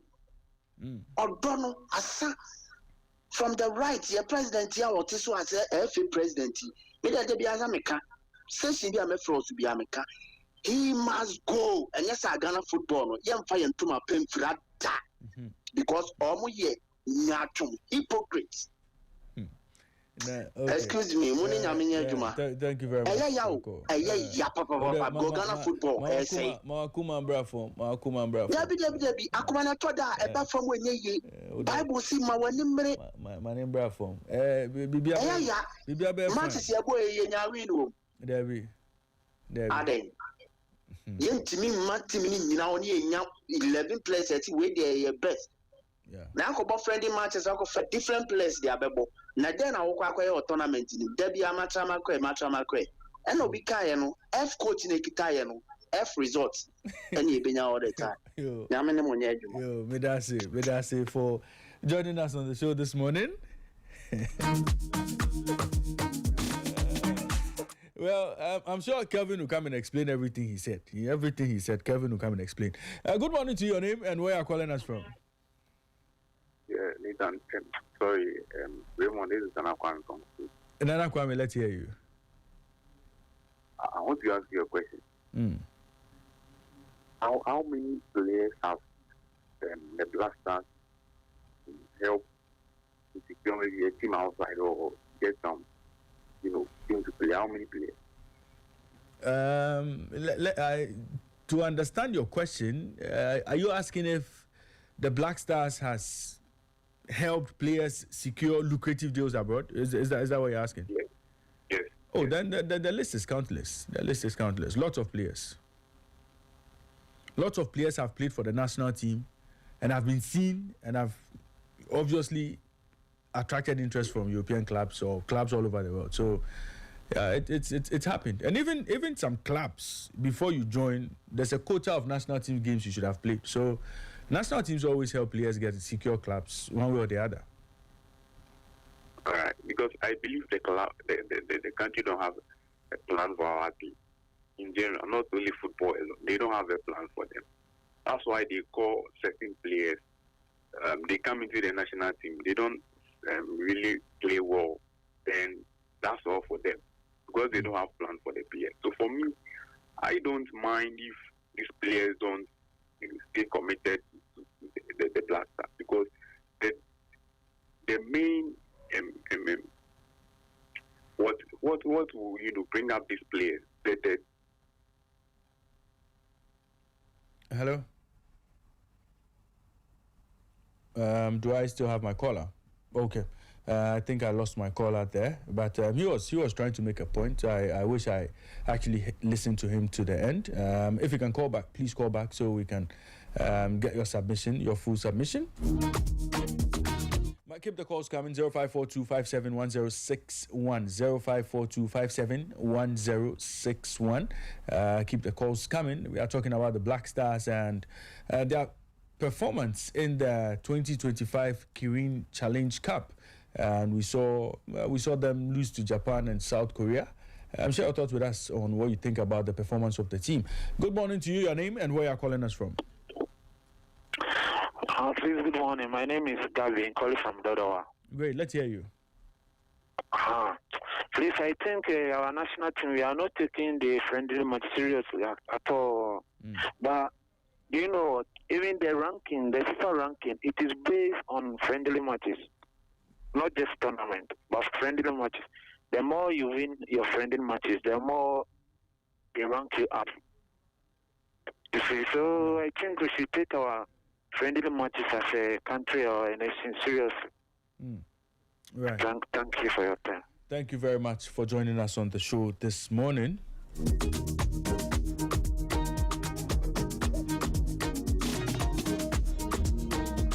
Let's get back onto the lines. Good morning to you. Your name and where you're calling us from? Hello, Nathan. Raymond here. Yeah, this is Nana Kwame. I'm back. Nana Kwame, yes. Okay, let's hear you. Yes. I'm saying the country don't have interest in developing this guy. They only wait for them to, get things abroad and they start calling them into the team. So there is no commitment because the country have no hands in the development of this team. I agree. You mention all these guys in the Black Stars team. How, in what way did the country contribute to their development? That is true. The country don't contribute. So how do you expect them to go into the national team with some level of commitment? We go there as, we suffered and we get here. So we also do what we want. Because the country does not have a hand in the development of these guys. Look at the pitches we are playing on. Look at these guys will struggle and make it. When they make it, we expect them to stay committed. So they will not show commitment. You are seeing there are a lot of players that will, play for the team. These guys don't want. But let me ask you, the quality the same? No. The quality is not the same. There are a lot of players in the country, yes, but is the quality the same? No, but they would need the opportunity to show what they have. Until then, we cannot just say, well, they don't have quality. We may have to put them on the pitch, because yesterday, I think the local boys did well. Given a couple more opportunities, you would see them do as well as some of our recognized players. So sometimes it's about the opportunities. Yes, for that one I understand. But how many of them, if they get the opportunity, to play? Because we see them in the local blaster. They play against their own, colleagues in but I think the CHAN tournament or so, and they don't deliver. They don't deliver. So for that one, there are exceptions. You may have a few ones that will be given the opportunity and see them, giving out their best. But should we, form a blasters of local teams? I tell you, we will not do well. Even with these guys, they are still struggling. And a team full of local players will not do well. That's the true. It's time the country sit down, plan for the young guys coming up. So in the future, if they are called back into the team, you know that the country have an interest from the base. Right. The country care about us when we were young. So it's now the time for us to pay back our country, because it's this same country that help us develop. So for that, they know that yes, it's a national service to our country. But when you don't contribute to my development, and I struggle through with my parents and do whatever they can, and I am up there, don't expect me to give back 100% commitment, because I don't even know if I get injured, the kind of treatment I'll be giving to you. Because if you are not interested in me when I was young, what shows that when I'm old, you develop some interest from me. Right. So these guys are serving the national team with a lot of questions in mind. Well, so for me, I don't have a challenge if a player decides not to commit to the team fully. Because we have no interest in their development. Very well. Thank you very much, Nanea, for joining us. Nana Kwame, right? Nana Kwame for joining us on the show this morning.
Still blinking, but let's just relax a little for the calls. We should take 2 calls? Okay. Ray says we should take 1 or 2 calls. So let me take this one. Hello.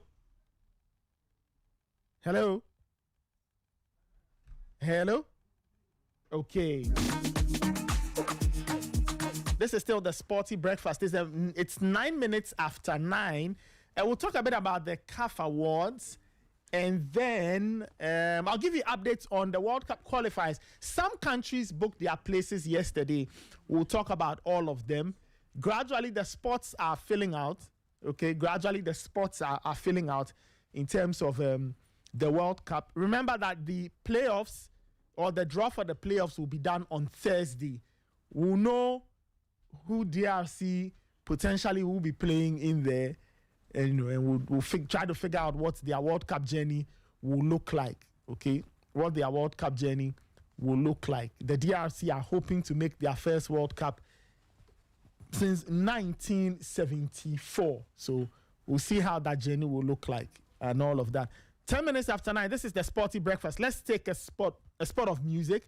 When we come back, we'll talk a bit about the CAF Awards, and then we'll get into some World Cup qualifying bits.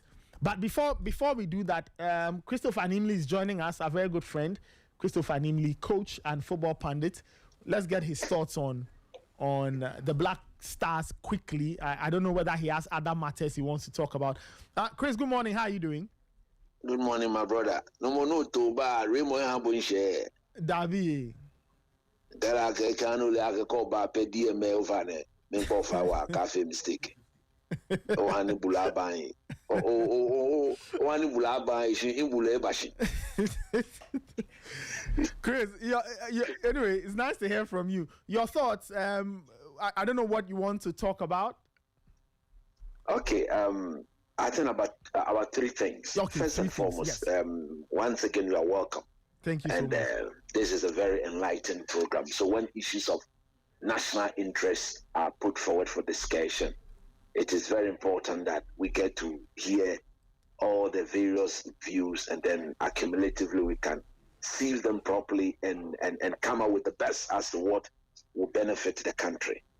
The two games in Asia, I think we did not approach these two friendly games with the seriousness deserving of it, because like I've always said, the fact that we did not qualify for the AFCON, it means that we have not given ourselves any proper opportunity to assess our team going into the World Cup. Nathan Luko, after these two games, the next time we assemble the Black Stars will be in March, isn't it? Yes, next March. But in about roughly a month's time, the rest of Africa assembles themselves in Morocco for a very competitive continental showpiece, the biggest tournament on the African continent. We will not be there. And I've always said, for me, it is unforgiving. The fact that this technical team did not qualify the Black Stars to the AFCON, no, amid Baywashing, amid Baywashing. And whoever wants to see it as something on the lighter side, that is up to the person. I don't care. But the fact still remains that if we had qualified for the AFCON, it would have given us the proper opportunity to not only assess our playing body, but to have a clear look and proper assessment of our head coach and the entire technical staff. Yeah. You heard the things he said? We are now practicing how to do high press and low press and medium press. There's not an established pattern on how, as a team, we win the ball off our opponent. We are now experimenting. So I heard what you said. The AFCON would have been a perfect ground to take the Black Stars to and getting our team to try all these things and now perfect and agree on which one we will go with. By then, the draw of the World Cup would have been done. The World Cup draw is how many days away? About 2 Less weeks than 2 away. weeks away. About 2, yeah. Just say roughly 2 weeks away. So the AFCON would have given us a fair opportunity to now look at the opponent we have. Although we are thinking of the World Cup, of the AFCON at the time, we'll be looking at our opponent at the World Cup. So that is a massive, massive disadvantage that nobody should dare sweep under the carpet. For some of us, we'll keep reminding, and it is going to reflect. The last time we went for the AFCON before the World Cup like this, you remember in 2006 when we went to the AFCON in Egypt? Yes, yes. We didn't perform too well there. But we could see, Djokovic at the time could see the deficiencies in our team. And that allowed us to agree and perfect whatever we wanted to do. And we saw the benefit at the World Cup in Germany. So that is the first point. We did not approach these games the way they had to be approached. And now, to me, look, Henry Asante can polish all the things he wants to polish and say that it was a learning game. Learning game about what? What did we actually learn there? Well, when I asked him, he spoke about at least his side. Of course, he couldn't answer technical or tactical questions. So if you listen, I said that would we get the chance to ask Otoado a few questions? He says when they come back, they will try and hopefully make that possible. so. Yes. Hopefully, because we need that. Hopefully, we need that. Now, if you go to the playing body, look, no, how many times have I not told you that we don't have fullbacks in our national team? I mean, you had been saying this for a while. I've said it. And if we don't find an antidote, it is going to blow up in our face and it's going to cost us dearly. I saw the games against Japan. I think the injury to Francis Abu took the steam out of the Japanese and they did us a huge favor. Because anytime the game went on, you could clearly see that they were operating at a 20%. If they had upped their game, would have been in serious trouble. Normally in friendly games like this, it is proper you don't embarrass your opponent. And I'm sure that was what happened. Against Korea Republic, the performance was very okay in my view. But again, we did not see any clear-cut pattern. There wasn't a sustained level of dominance. People will say there was no Thomas Partey, there was no Kudus, there was no Jordan. Look, nobody in this team is an untouchable. The only player in my view that we cannot do without is Thomas Partey. So I have said that if I had my way, I would have taken everybody to this tournament apart from Thomas Partey, because he's so special a player in the setup that you want to protect him and you want to see how your playing body will behave or will play without him. And as a coach, he would have informed you on the sort of things you can trial in his absence. I pray God that he never gets injured. He stays fit, because I believe this will be his last major tournament that he can impact for us in a positive way. So because of that, I will always go on my knees to pray for the controller, that he will still fit, he will be able to take care of himself, dominate, and then come and impact the Black Stars in America. Then, on the issue of players not being invited, for that reason they can go and watch so many other things that they want to watch. They've got their life to live. But no, you and I know behind the scenes why Ishaku was not invited. It had no footballing reason. He would have gotten the call and would have, it was a friendly game, then they would have exempted him. But it is up to Coach Otoado. Because if you are going to allow players, because the boy is not injured though, and nobody can tell me he's so special a player that going to this tournament we should invite him. True or false, Nathan Kwa? Nobody dare defends that.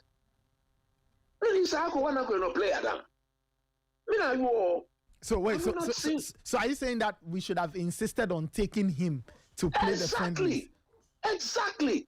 He should have gone, because he's not injured.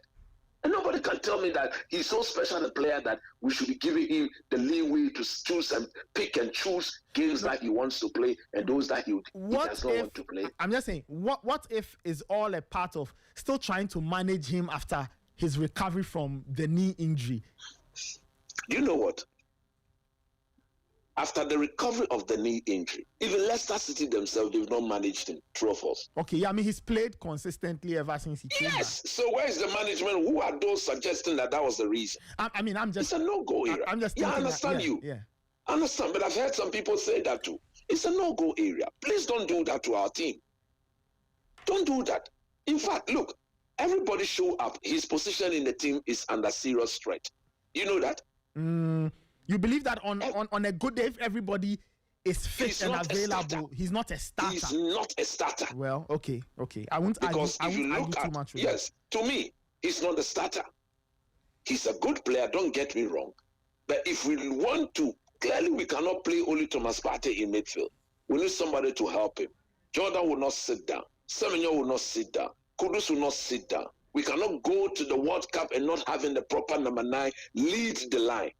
So if Semenyo plays, Jordan plays, Kudu plays, and who leads the line? Fatau?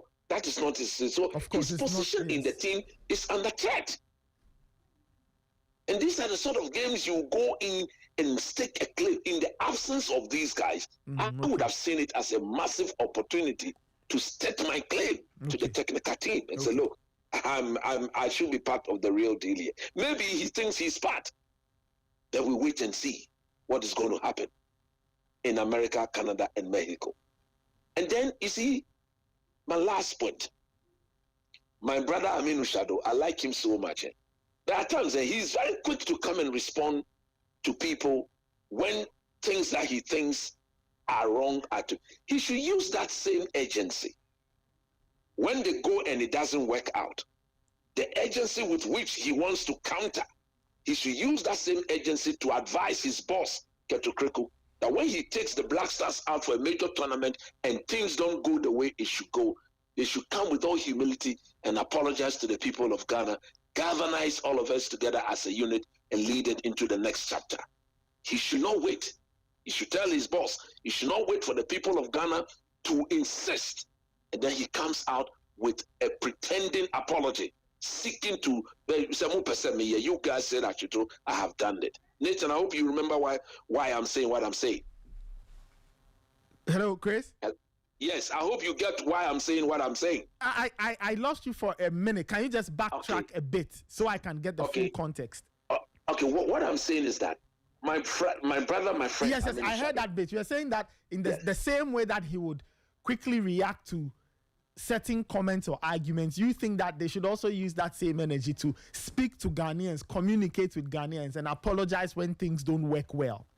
Exactly. Yeah. We were here when they went to the AFCON in Cote d'Ivoire, completely disgraced our team, completely embarrassed the head coach and would not allow him to work, completely created all the unnecessary scene in our camp, came and they were forced to apologize to Ghanaians, true or false? Yeah. So where was the agency? The issues that Raymond raised are logical issues. Anybody who thinks that Semenyo leaving the camp of the Black Stars was a planting, was deliberate, if anybody were to go along that tangent, given the history that Raymond gave, if indeed it is true that on the 17th of November for the last 4 years, the young man has done something special. You remember the former Brazilian player, Maicon, who used to play for Inter Milan? Yes. You remember the Jose Mourinho story with him? Yes. And there are a few other players who have these stories around them. Even Neymar. Yes. These are things that players do. So if you come back, if you want to seek to clarify, you don't come and describe somebody's point as being a bad point and that he should move away from that is a bad way. You don't use such words to describe such established historical fact. Or maybe we should have said, look, Raymond, yes, you may be right, but the truth of the matter is that the boy is indeed injured. It may sound a bit of a coincidence that he got himself injured or he's gotten injured at a time where normally he would do such things. But the truth still remains that the boy got injured. I want to see whether he will play, because if you say the player he had an ankle injury, today is Wednesday, isn't it? Yes, today is Wednesday. Bournemouth play on what? On Saturday. We'll all be observing Antoine Semenyo. And this conversation will come back, because this is a player we all want to succeed. He's played over 20 games for the Black Stars. He scored only 1 or 2 goals. I want him to show the Bournemouth form with the Black Stars of Ghana. This was an opportunity for him to get his goal-scoring boots on for the Black Stars. Yeah. He plays into this. He puts in 1 or 2 goals for the team. Look at the little chances we created yesterday. Maybe 1 or 2 would have fallen to him. Maybe he would have taken them. So if he doesn't play on Saturday, then I will believe that indeed he was injured. But if he plays on Saturday and put up the sort of performance we've seen him put up for Bournemouth, the same performance, then we'll come back to this issue that was a planting and the technical team will have to sit up. If you're a team manager, that is the way you approach it. I mean, I like him so much. I admire him so much. He knows that for a fact. But some of these things, when you are reacting to them, you have to be very, very careful. Because if you don't take care, you set yourself up only for the thing to turn around and come and bite you. Semenyo's form for the Black Stars, truth be told, Nathan, has been bad. Isn't it? From an output perspective, yes. He hasn't really giving us, a lot to be very happy about. He shows that, yes, you can tell that he's trying, yes, but the output on the output side, no. It's not been good. It's not been good. And if you are proper, or if you are a technical man, or you are a head coach of the team, these are the things, Charlie. This is an opportunity to score. We need you to start scoring. Go and lead this lad. Be the focal point. Let's see what comes out of it. If he's injured, he's injured. I will not encourage anybody. If he came down with the injury and they even allowed him to play against Japan in a friendly game, that was first of all wrong on their part. Because a friendly game, you don't want to use friendly game to aggravate the injury level of any player. That is why I'm inclined to believe what Raymond said. Because if the boy, in the case of Salisu, they said he came down with an injured knee. Agree? Yes. He was not even allowed to kick a ball. That is proper. But the ankle injury, no ankle injury should be taken lightly, no matter how minor it may seem to be. Because the next kick from any player on it, you are in big trouble. He played close to 55, 60 minutes against Japan. So let's hope. I don't want to say so, but if indeed he's injured, let's see whether he plays over the weekend or not. The man is in love. There's no reason why he shouldn't fall in love. Nobody dictates the date with which he proposed to his beloved. Nobody can dictate that for him. But I think that if you have committed yourself to something, that beautiful lady, that beautiful deserving lady of yours can easily wait for you to see the Black Stars game over, come back, and you continue with your beautiful love. Because look, it is proper in the Bible. I'm a Christian. That if you're a young man, it is proper you get yourself a beloved wife for which you spend the rest of your life with. So we wish him all the best. May he continue to become very successful in his marital life, and then let his form return for the Black Stars. That is key for me, Nate Kwao. So this is why these are the three things I wanted to touch on based on what happened with the Black Stars. Chris, thank you so much. I'm sure we'll speak again. So the next time the Black Stars will congregate is in March. And I'm just telling Raymond off air, and this is something I'll continue to say. Ghana not making the AFCON was probably one of the worst things to have happened to this team, because nothing can ever replace the context of a competition. High pressure. It doesn't matter whether we win the AFCON or not, but it would have been the perfect way to prepare for a World Cup. And people don't see anything wrong with it. They don't see anything wrong with it. We've missed them. No, I'm a Baywatch. When I meet them, I'll tell them in their faces. You know me. When I meet to AFCON, you Baywatch. When I meet to I'll tell you, Baywatch. When I meet to Mpesa, Baywatch. When I meet Baywatch. It saddens me. DR Congo will get the AFCON to use that to get ready for the playoffs. Exactly. And it will prepare them. Whatever happens, they'll go into the playoff very prepared. Because they get 3 games guaranteed in the group stage. Every other game is a bonus. It's a bonus. And it's a bonus for them. And anyway. It's a bonus for them. Chris. Anyway, thank you. Thank you so much for your time, Chris. We'll speak later on. Christopher Nimley, coach and pundit, sharing his thoughts there. Time check is 9:28. Let's take a quick spot of music. When we come back, we'll just touch on one or two things. The CAF Awards are happening this evening. I'll run by you the shortlisted nominees. And then the World Cup qualifiers. Which countries are the latest to have booked places?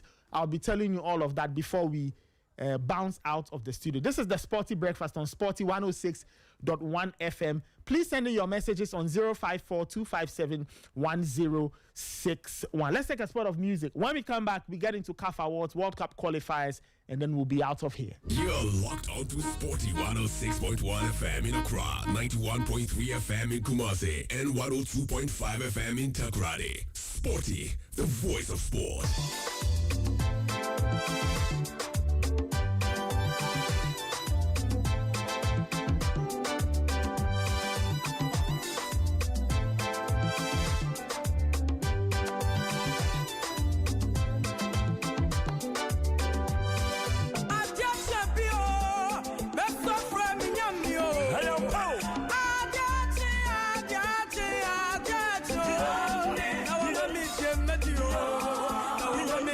mesha. Any pack many masiache, many masio. Now I'm a mid media. Now I'm a mid mesha. Any pack many masiache.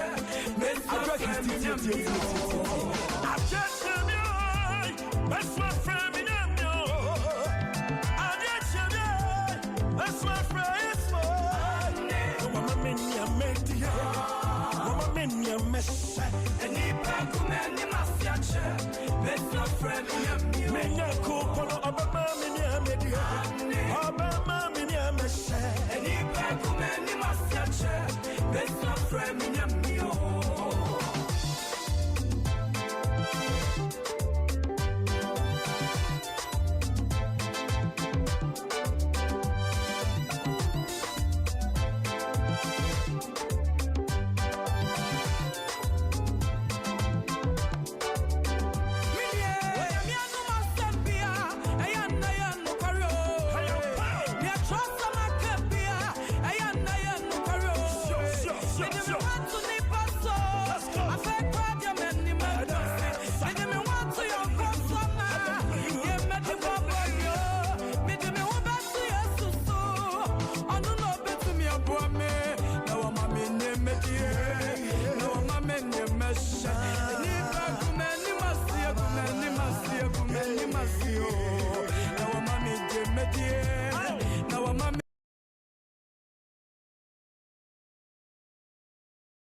At the Mohammed VI Polytechnic University in Rabat.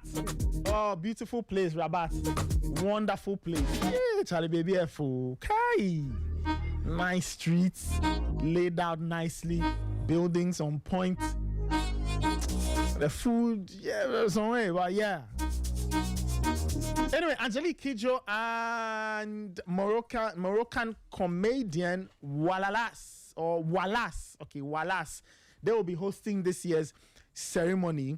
You have Dua Layawi, Moroccan singer. Awilo Logomba, world famous Congolese guy, and Fuse Off the Ground, Fuse ODG will be the ones providing the entertainment.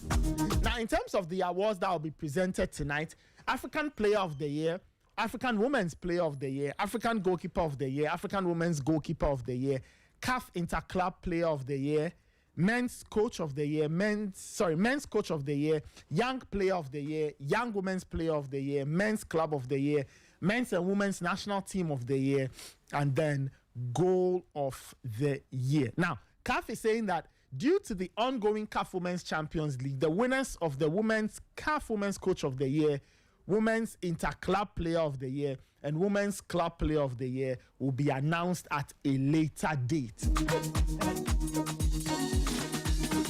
So if you listen to the list that I mentioned, 3 categories are not there. Okay? CAF Women's Coach, 4 actually.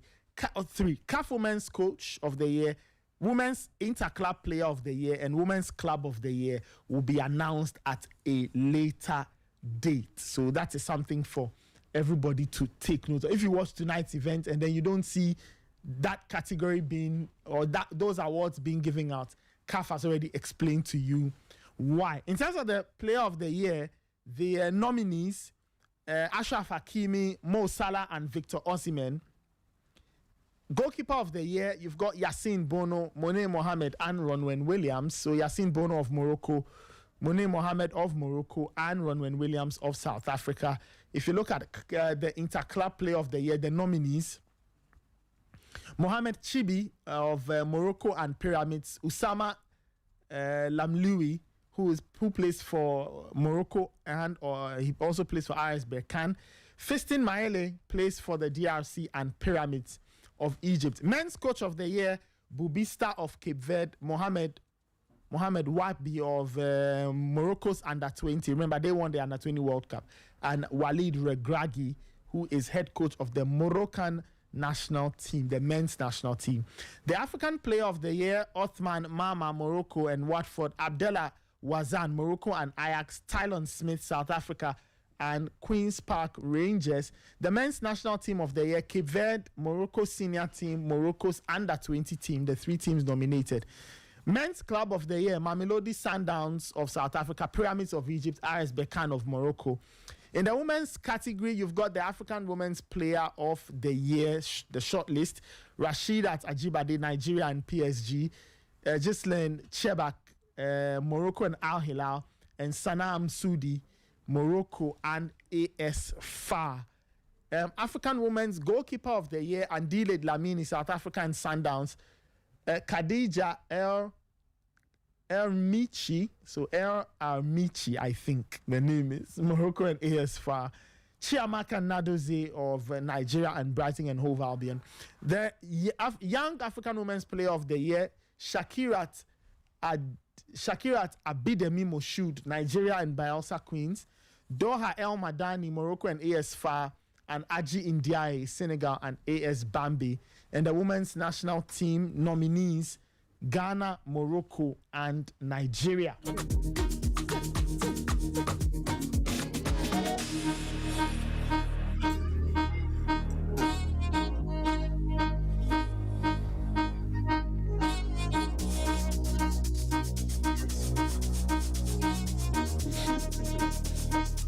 Let's talk a bit about the World Cup qualifiers, and then you find some very interesting countries qualifying. Scotland are back in the World Cup after 28 years. Scotland are back in the World Cup after 28 years. Okay, 28 years, and they managed to book their tickets there. And they beat Denmark by 4-2. So they're qualifying for their first World Cup since 1998 in France. France 98. That was the last time Scotland were at the World Cup. And I remember they were in Brazil's group. In France 98. So that is a bit of a story there for Scotland. Right? They've done very well to qualify. Scott McTominay was in brilliant form for Scotland yesterday. Other countries who have qualified, Austria, Belgium, Spain, and Switzerland, are all through to the World Cup, at least from Europe. From Europe. We know that Germany also made it. We know that the Dutch have also made it. The French have made it. England are also through to the World Cup. So that's the lowdown. That's the lowdown of teams that have qualified for the World Cup. Quite interesting news coming in there. And then you have some of the smaller sides, some of the minnows. So Curacao, Haiti, and Panama are all going to the World Cup. So the third and final round of CONCACAF qualifying ended on Tuesday with Curacao, Haiti, and Panama all clinching spots in next year's competition. Jamaica and Suriname, they go into the FIFA playoff tournament, the one that DRC will be playing. So they are in there as well. We wait to see how they will qualify for the World Cup. Michael Asaibodu is joining us. We'll speak with Michael for a few minutes before we head out. Michael, good morning. Thank you so much for joining us. How are you doing today? Good morning, Nathan. I'm good. How about you? Yes. I'm fine. Thank you so much. Your thoughts. I don't know whether you were listening to the show from the onset, and you have any thoughts on maybe the Black Stars or the World Cup qualifying picture. But you have the floor, Michael. You have the floor. You are at liberty to touch on any topic that you find interesting. For the conversation earlier, the issue raised by Raymond regarding Antoine Semenyo and he proposing to his girlfriend when it was captured that he was injured and as such he had to leave the Black Stars camp. But I kind of, okay, so fine, yeah. I don't think an injured player is bad from proposing to his girlfriend. I don't think it is a problem. My issue is the timing of such news or such development, especially right after the Black Stars had played against South Korea. Then news went viral that Semenyo had proposed to his girlfriend, and as such, they had agreed, blah, blah, blah. I don't think it was good PR for him, judging by the circumstances that were unraveling from the camp of the team. I think it could have been done later. It could have been done differently.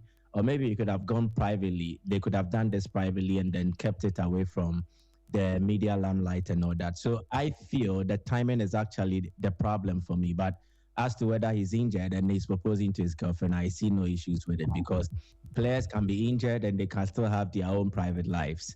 And this is something that is very different from football. So clearly, I don't think it is wrong for Semenyo to propose to his girlfriend, but I feel the timing and everything that happened looked like he did not really care about what was happening in the Black Stars camp, and that did not really go well in terms of those who follow the team and how they try to put one or two together, and it would actually fuel the controversies and everything that comes around it. So that is just my widow's mite on the whole Semenyo issue and then the controversies around it. Then again, to the countries that have qualified for the FIFA World Cup, I think for Haiti, it is very exciting and a very good story to tell.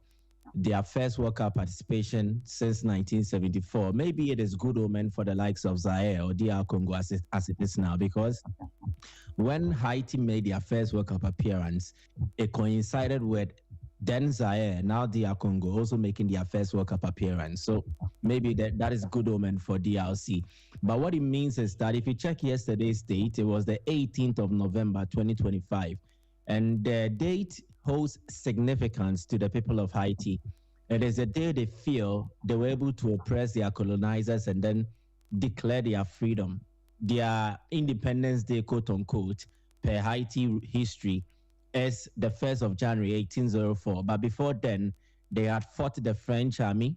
They had prevailed over them in the Battle of Vertiers to claim that significant victory. And it marked a significant thing in the history of Haiti, and even for the people of the Caribbeans, and also for almost everybody who follows such history. From that period, it made Haiti the first sovereign state in the Caribbean. It made them the second republic in the Americas, and also the first country in the Americas to officially abolish slavery, and then the only country in history established by a slave revolt. It was very significant for them. Now, if you've monitored developments in Haiti, right from 2020 coming, they've actually faced gang violence, and gang leaders have taken over the country. Haiti has been flagged as a no-go destination for tourists because of the violence that is happening in the country. So for the Haiti national team, they've actually not played a home game for the past 2-3 years. They've not played at home. The coach they appointed, Sebastien Minge. Minge was part of the Cameroonian coaching setup they brought to the last World Cup in 2022. He's handled DR Congo, he's handled Kenya before.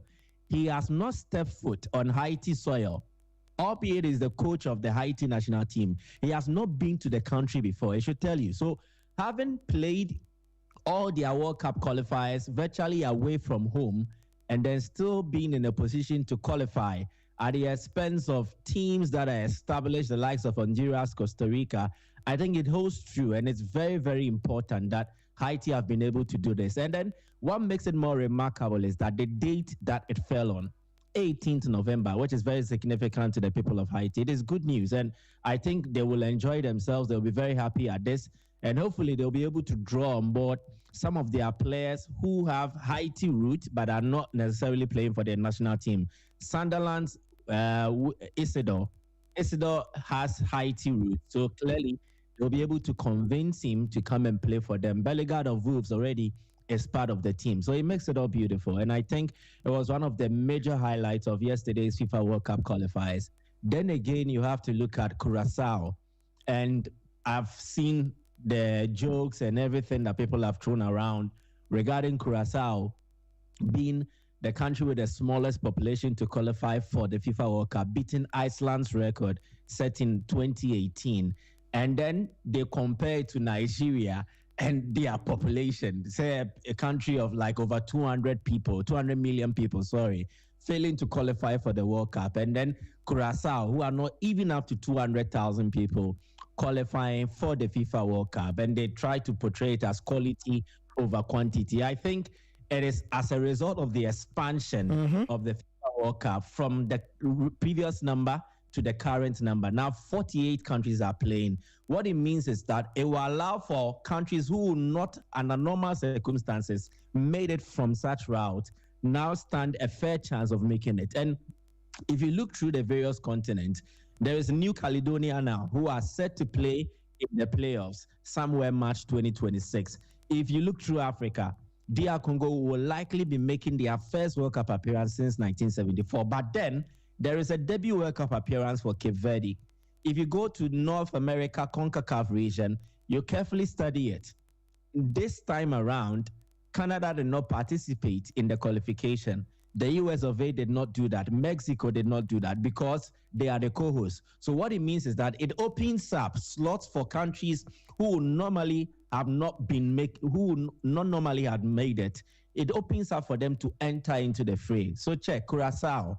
They benefited from one of the three slots available for CONCACAF, and it's because there is no USA, there is no Mexico, there is no Canada. Under normal circumstances, these are the countries who have been dominating on that continent to secure a slot at the World Cup. Now, if it is available, then it means we can fight for it among the select group who perhaps are not so better than us or not so much better than us. So Panama, Curacao, and then Haiti have benefited from the expansion of the FIFA World Cup. And I think it makes it all beautiful. For political reasons, Infantino is able to satisfy a lot of these federations. For sporting reasons, it widens the scope, and then it allows for mass participation, which also speaks to the growth agenda that FIFA has been propagating. And then for economic reasons, it means there will be wide interest in the FIFA World Cup, because now the people of Haiti are going to keenly follow the World Cup under normal circumstances. But for the football-loving people of Haiti, they would have followed the World Cup if their country had qualified or not. But now, if your country qualifies, almost everybody will focus their attention on what is happening at the Mundial. So I think there will be mass interest, wide interest across board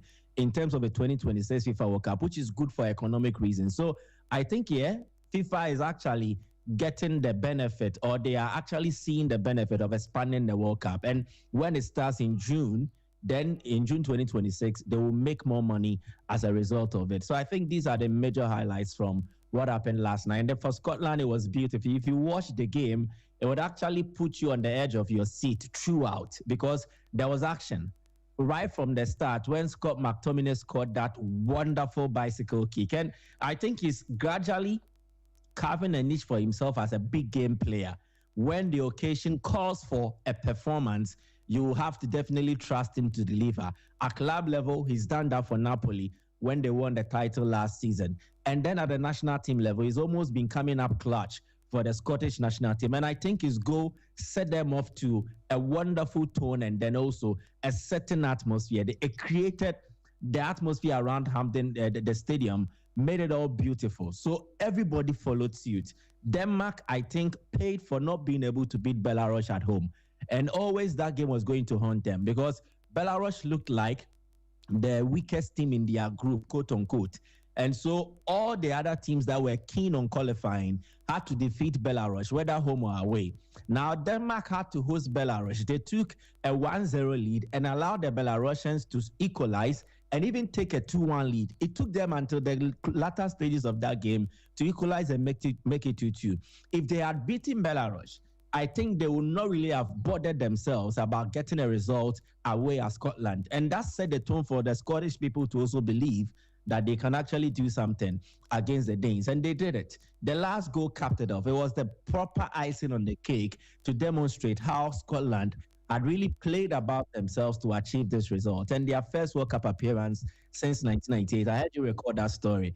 And it was, they were in the same group with Brazil. I think there was Norway as well. Yes, there was Brazil, there was Norway, and there was Morocco. Exactly. And I remember watching that World Cup with my dad. He was then at the golf course. So we were watching it, France 1998. And I don't know, but I kind of fell in love with the Scottish team. And I was always rooting for them. But it ended up that they were so poor. They lost and then they went out of the group stage. But it tells you the Tatanami are back. And it signals a period of growth and progression regarding the Scottish national side. They were struggling to qualify for the Euros. They made an appearance at the last European Championship, and now they've made an appearance at the FIFA World Cup for the first time since 1998. And I think it would help to write the names of the coach and then some of these key players in the history books of Scotland as regards their football. The likes of Andy Robertson, Scott McTominay, McLean, the one who scored that last goal, and then Kieran Tierney. He's been off the radar for some time now. So to pop up onto the world scene in such a manner, and the goal he scored was so beautiful. I think they deserve it, and I so much love that Scotland are back to the big stage. So kudos to them. Well done. Wonderful. The Scots qualifying for their first World Cup since 1998. We'll wait to see where they get to be in terms of the draw that's happening on the 5th of December in the United States. Michael, just before I let you go, thoughts on the CAF Awards is happening tonight. Which players are you expecting, or which teams are you expecting to win some of the biggest prizes on the table? You see, I'm so marveled by how the various categories are dominated by Moroccans. Either it is a Moroccan club, the national side, or their players or coaches. And that makes it all beautiful. So, for instance, among the Coach of the Year finalists, Bubista is the only non-Moroccan in there. There is Mohamed Ouabi, who coached the Moroccan under-20 side to win the under-20 FIFA World Cup, the first time that an African team had done it since 2009, when Ghana won it at the expense of Brazil.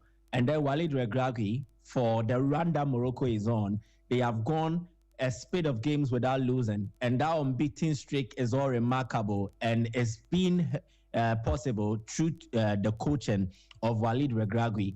But definitely, if you look through, I think Mohamed Ouabi will definitely win it. This is the first time Morocco have actually won any FIFA organized competition, and it is very significant for them. We all saw how Ghana was when we won the Under-20 World Cup and how it transformed our side. And a lot of these Under-20 team graduated from the side into the senior national team. They were part of the team that we took to Angola to compete very well at the African Cup of Nations then, where we made the final and were beaten by Egypt. And then eventually the World Cup where we made the quarterfinal stage. So I think Morocco perhaps took a lead from how Ghana did it, and then they've done remarkably well in this contest. Don't forget the under-17 side is currently at the under-17 FIFA World Cup, and they're also doing very well themselves. And so I think it is a good signal for Moroccan football that they're actually doing things right from the developmental stage and then to the senior level. Infrastructure-wise, they are top there. And then now, in terms of playing and then getting rewards, they're actually doing that. And I think in my opinion, Mohamed Wabi deserves to be named the coach of the year. For the player of the year, I don't think any of the 3 players here, I don't think any of them deserves it better than Achraf Hakimi for Morocco, Paris Saint-Germain. In terms of club level achievement, he achieved everything that the other 2 did not. He won the treble, which is historic. Paris Saint-Germain had never won the UEFA Champions League. Hakimi was instrumental in there. It was not like it was a Dembele fest. It was not like Dembele was the only one running the show. Hakimi, Nuno Mendes were very effective weapons that Luis Enrique used in this Paris Saint-Germain team. And then for 21 goal contributions, which is 9 goals, 12 assists for a right fullback. Clearly, I think in terms of goals, he also made up for it. So he achieved. Individually, he excelled. And I think it would be deserving to crown him the African Footballer of the Year. For the Goalkeeper of the Year, again, I am looking at Mounir Mohammedi, RS Berkane, and then Morocco. He played a crucial role in there. I understand what Yassine Bonu did at the FIFA Club World Cup with Al Hilal. He was very instrumental. He made the Club World Cup team of the tournament. But I also want to look at what Mounir Mohammedi did. With RS Berkane, they won the Morocco Botolan League. They won the CAF Confederation Cup. And it was also part of the Chan team that won the African Nations Championship. So I want to look at him as he achieved to a certain extent, because Al Hilal did not win at the Saudi Arabian Pro League or even in the Asian Champions League. And so he did not achieve. But for Mounir Mohammedi, there is a certain achievement attached to his name, and I think he deserves the award. And then the Interclub Player of the Year, I don't think anybody should win it beyond Fiston Mayele. Osama Lamloui puts up a solid case for him. But again, his was in the Confederation Cup, where he scored 6 goals to help Berkane win it. And then if you want to look at his exploits with the Moroccan B team, which won the Chan, he scored 2 goals in the final, for instance. He was their key attacker, where Morocco went all the way to win the Chan tournament. But it is Interclub Player of the Year. So it means to some extent, the performances and then everything that will be looked at will be limited to just club football. And that's where Fiston Mayele rises highest above all the other names in there. Mohamed Chibi was outstanding for Pyramids. He was their right back when they won it. But then again, he does not become better than the contributions of Fiston Mayele. Mayele was a leading scorer in the CAF Champions League, 9 goals. Pyramids had become an object of mockery. They had invested top dollar into their project. They hadn't won the Egyptian Premier League or the CAF Champions League as they pursued. But with Mayele's goals and his exploits, he was able to propel them to win. And I think that is what makes me want to believe that he deserves it better than Osama Lamloui and then Mohamed Chibi. And if he is crowned the Interclub Player of the Year, I would not be surprised as well. So these are my major highlights regarding the CAF Awards for the male category. And then for the National Team of the Year, I think it should go to the Moroccan under-20 side. Cape Verde have done well, but in achieving the World Cup qualification, Morocco also did same. But Morocco also qualified for the AFCON because they are the host. Cape Verde did not qualify for the AFCON. But if you look at the Moroccan under-20 and what they did, and in the manner they did it, they beat Argentina 2-0 in the final. Argentina has become a force to reckon with as regards the under-20 World Cup. They dispatched the likes of France. I think Brazil as well are route to winning the under-20 championship. They should be crowned the National Team of the Year. Interesting thoughts. We'll see how it plays out tonight in Rabat. I think it starts 7 p.m. Ghana time, 8 p.m. in Morocco. Michael, let me thank you. We brought you on, late in the game, but you still made an impact. We'll speak again tomorrow, hopefully, when all of this settles, and then we can do a proper review of the awards event, who won what, and we'll see how it goes. Michael Asaribredu. Michael, finally, Asante Kotoko have an outstanding game today, right? They play Young Apostles. They play Young Apostles today, and Young Apostles is actually a team Kotoko has not beaten in the league. Last season in 2 games, they drew. They drew 1-1 in Kotoko's home game, but it was played at the Obuasi Lankley Sports Stadium, and then in the corresponding fixture at Wenchi, it ended goalless. So Kotoko are seeking their first win against Young Apostles, and if they win, it will take them to 19 points, and then it will see them enter the top 4 for the very first time this season. So let's see what happens with this game. But it's going to be crucial for Kotoko, especially judging by their own injury problems. A lot of the players are half fit or not available through injury. So Zito is actually having a headache in terms of selecting a very fit squad that is capable of getting the results. But I think Kotoko playing at home and judging by the Karim Zito home record, definitely they look like favorites on paper. But in reality, they will need to fight harder to get that 3 points. Well, we'll see how Asante Kotoko will fare this afternoon. Michael, thank you so much for your time. Enjoy the day. We'll speak again soon. Michael Asaibedu joining us from Sporty 91.3 in Kumasi. So that's how I wrap it up this morning on the Sporty Breakfast. Many thanks for listening. My name is Nathan. I did this with Raymond Yamado. Raymond is such a problem. All right, let me read some messages and then we'll call it a morning. Okay, 054-257-1061. I think we had some messages coming in. Priest from Wager sent a message. There's a particular one. Okay, I think is Kweku from Bournemouth. It says, welcome back. Where does Raymond get these things from? It says, looking at the timeline, Semenyo planned the whole thing. It says, I can't stop laughing here. Let's trust the medical team. They've declared him injured.